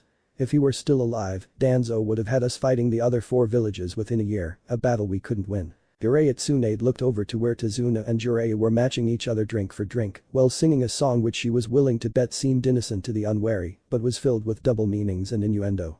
"I think Konoha's Konoichus would have had him assassinated within a fortnight.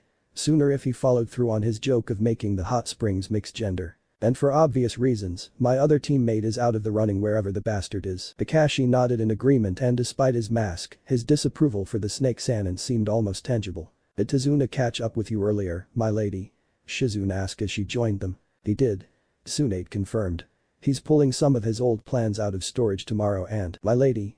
Shizune asked as Tsunade began to smile. "Naruto's been complaining that his exercises are getting boring, yes?" "Yes."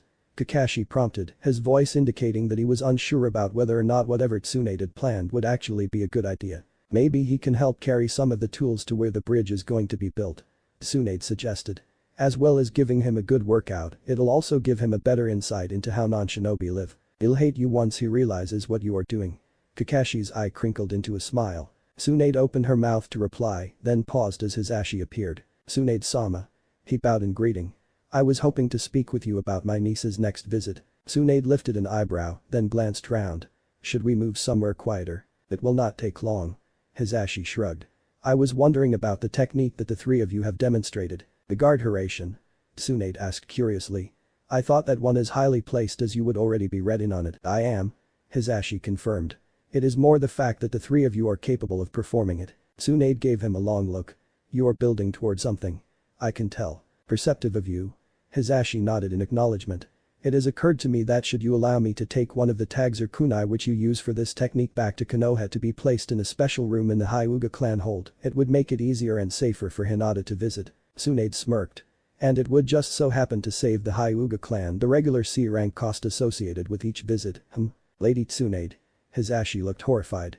"How could you possibly suggest that something so plebeian as mere finance could have even the slightest bearing upon the decisions and philosophies of one of the oldest and most noble clans of Konohagakure?" Tsunade burst out laughing, and Shizune had to catch the dropped cup as Tsunade leaned against the nearby wall.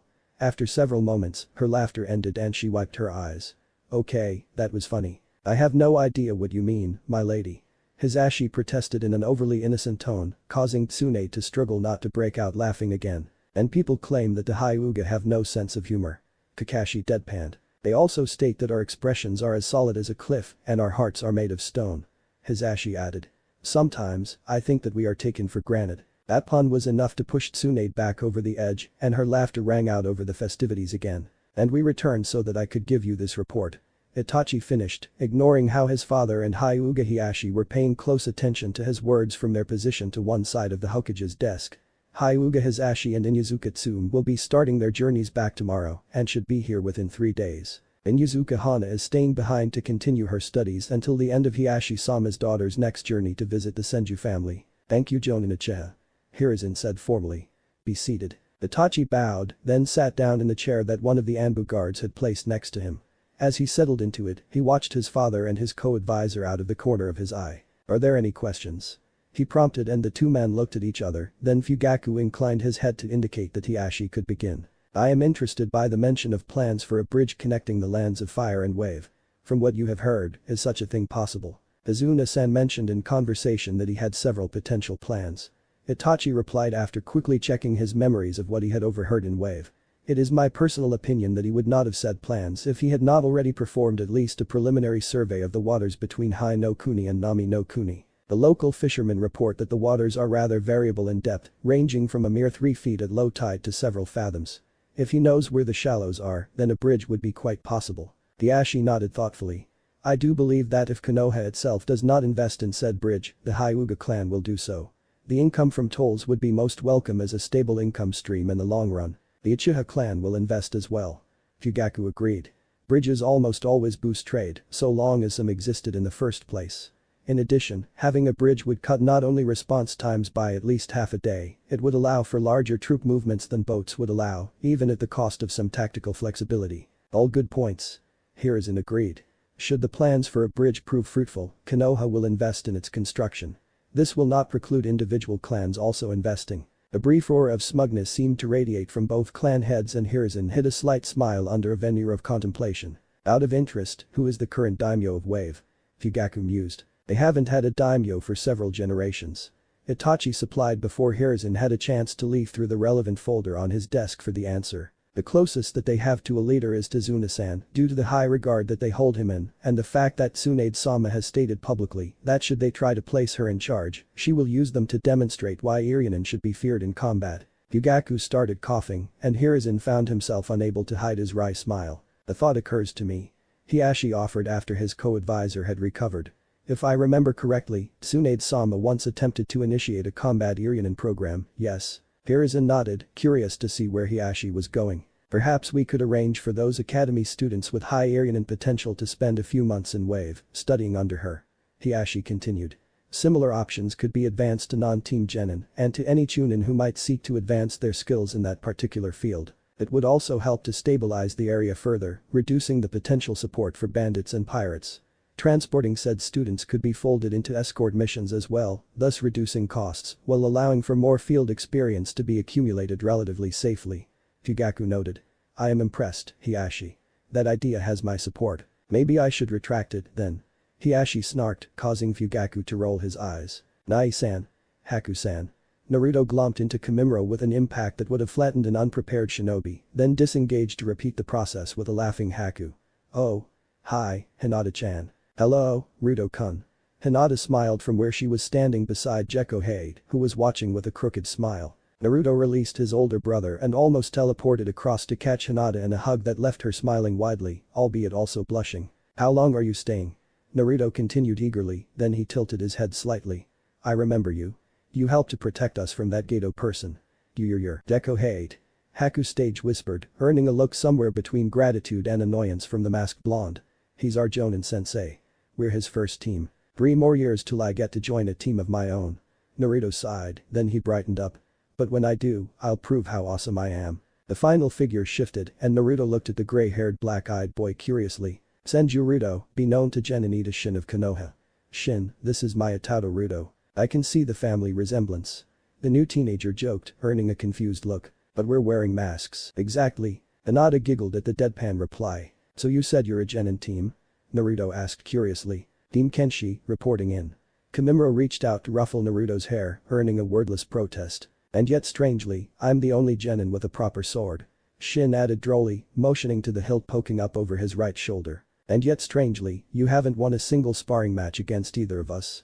Haku responded with exactly the same tone, causing Shin to pout. Sensei, they're being mean to me again. Naruto couldn't hold back his laughter anymore. This looks just like the one in the Hyuga compound. Shin noted as he followed his two teammates up the staircase into the treehouse. That one is a copy of this one. Haku explained as he placed his bedroll on his usual bunk, then he held out a hand to stop Shin. Not that one. That one's Kashi's when he's out here. Oh. Shin seemed nonplussed. Any others I should avoid using? That one's Hinata-chan's and that one is Ruto's. Kimimaro pointed out the two bunks in question before finishing unrolling his own bedroll, then he looked round with his eyes creased in a smile.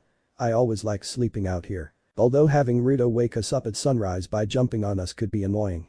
Haku added, earning a nod of agreement while Shin looked between the two in confusion. So, where is Kashi? I've been hoping to see if he's anything like you describe. Shin finally asked and Kimimaro shrugged. He's doing a mission for Konoha, according to Ka-san. Kimimaro adjusted the pillow on his bed. It should take a few days, but we should still be here when he returns. Long enough for Tsunade-sama to give you a checkup.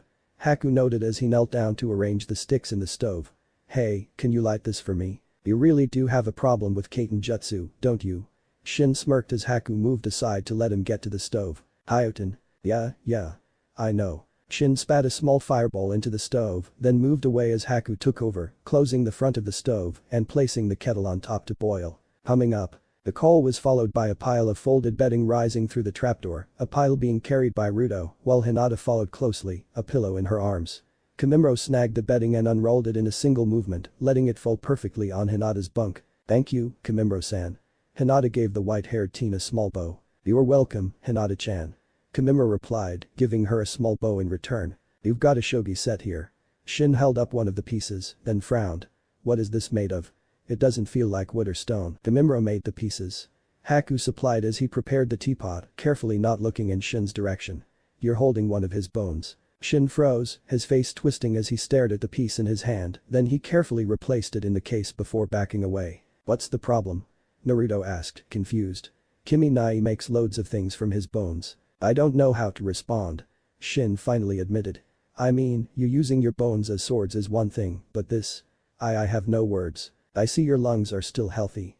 Tsunade noted as she took a sip from her saucer of sake and Hate smiled. Yugao is very appreciative of my stamina. You two finally got together? Shizune asked and Hate nodded. She often helps train my team. If I have other duties, she takes over as leader. And how are your students doing? Tsunade gently probed, earning an amused glance. You specifically mean your two, don't you? Tsunade shrugged, not bothering to deny it. They're very good. Hate waved his empty saucer to emphasize his point. They're working on including their Kekkei Genkais into their styles. Kimimaro's getting good at surprise attacks with blades from various points on his body, while Haku's been researching one-handed hand seals so that he can integrate his Hyoten Jutsu with his Kenjutsu techniques. Sounds promising. Tsunade noted. I think we have a few ice techniques in the library that Haku hasn't studied yet, and I know that there are a few scrolls that Kimimaro still hasn't read. If you give them time, they can copy the scrolls to take with them. Shin is starting to feel left behind. Hade admitted. It's not really obvious yet, but Tsunade frowned. That could lead to issues in the long run. Have you considered getting him interested in an additional field? Extra tracking abilities could be useful in the field. Your two already have that covered. Hade sighed. Tsunade paused. Ah. Yes, I suppose they would, given how they kept going camping with Kashi. Irionen is probably not a good path for him for the same reason Genjutsu, perhaps. Possibly. Hade mused. I don't know that much Genjutsu myself, though. Junin Yuhi Kurenai could help there. Tsunade pointed out. She's an expert in Genjutsu, and it would give her some teaching experience, helping her make Jonin faster in turn. Sounds promising. Hade noted. I'd suggest getting Yugao to approach her. Shizune added diffidently. You don't want her to risk thinking that you're looking for a replacement or an addition. Hade shuddered. Good point. Rule 1 of any relationship.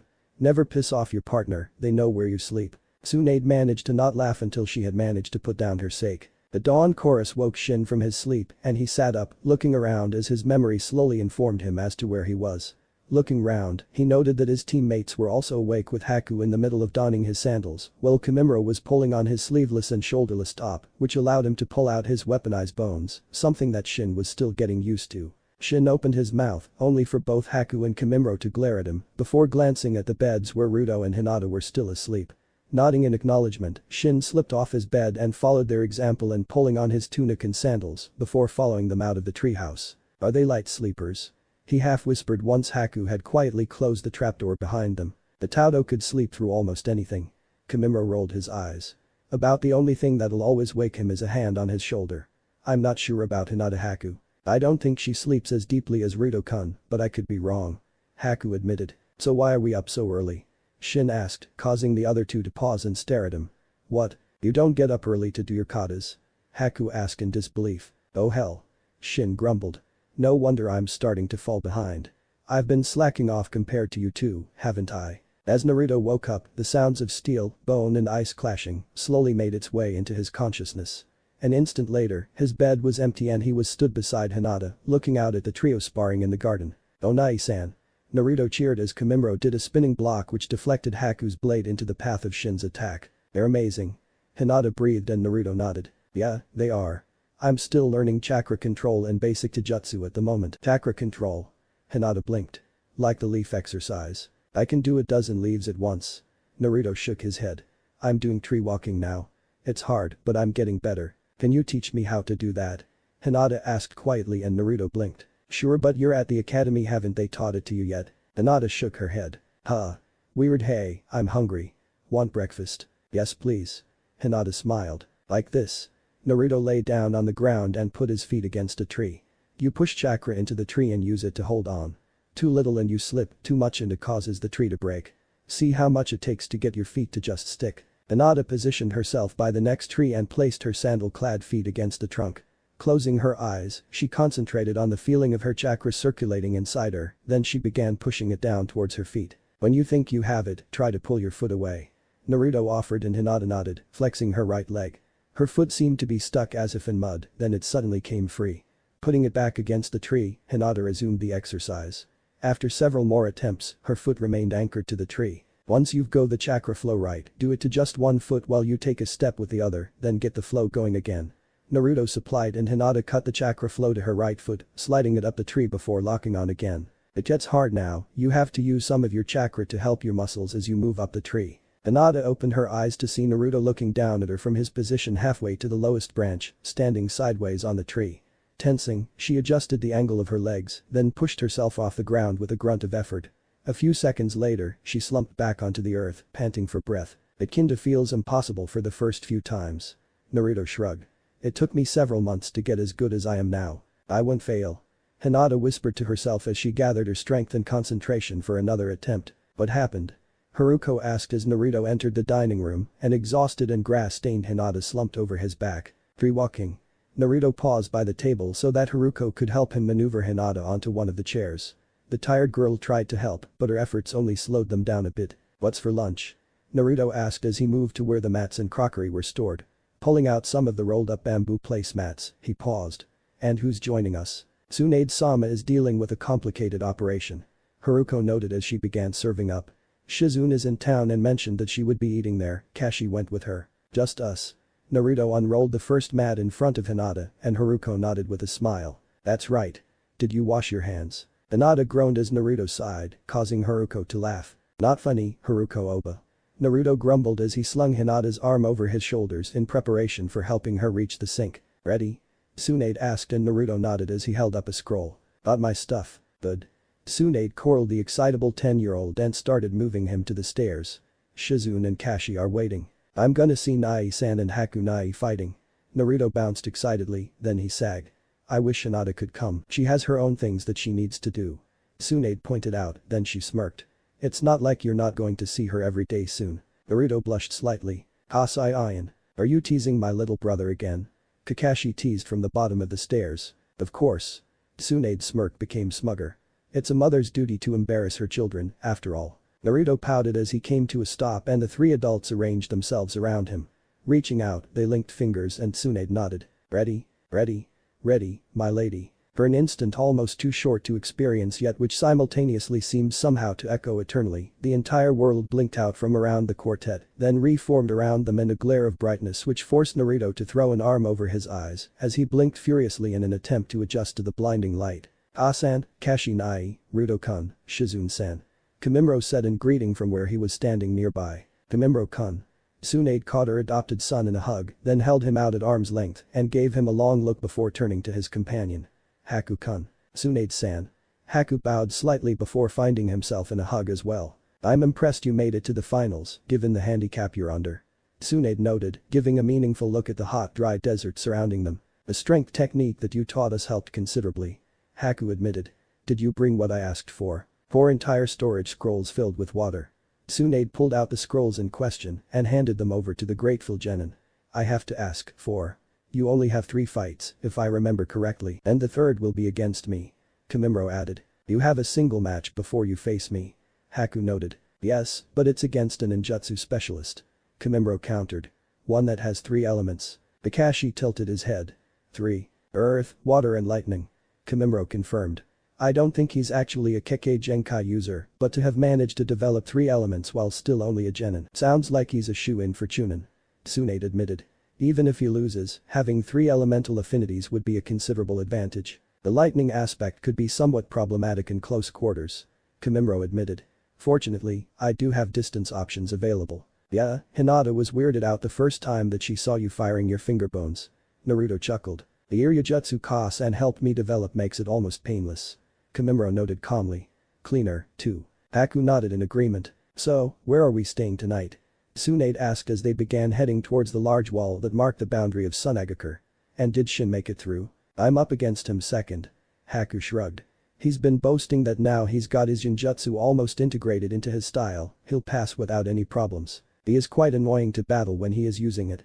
Kimimaro had an expression somewhere between aggravated and impressed. He doesn't have anywhere near the jutsu library or reach of Kurenai-san, but his ninjutsu make it very hard to keep track of his blade. He can make it look like he's doing a totally different strike from the one he is actually performing. A jonin named Mido Guy made a suggestion which works, though. Haku supplied, missing how Kakashi almost stumbled at the name. As long as we keep track of his feet, it gives us a good idea of what he is actually doing. Makes sense. Kakashi mused. The stronger the strike, the more solid the base needed. Quite. Kimimaro agreed. So, who are you fighting first? Shizune probed. The wind-type Suna shinobi. Haku shrugged.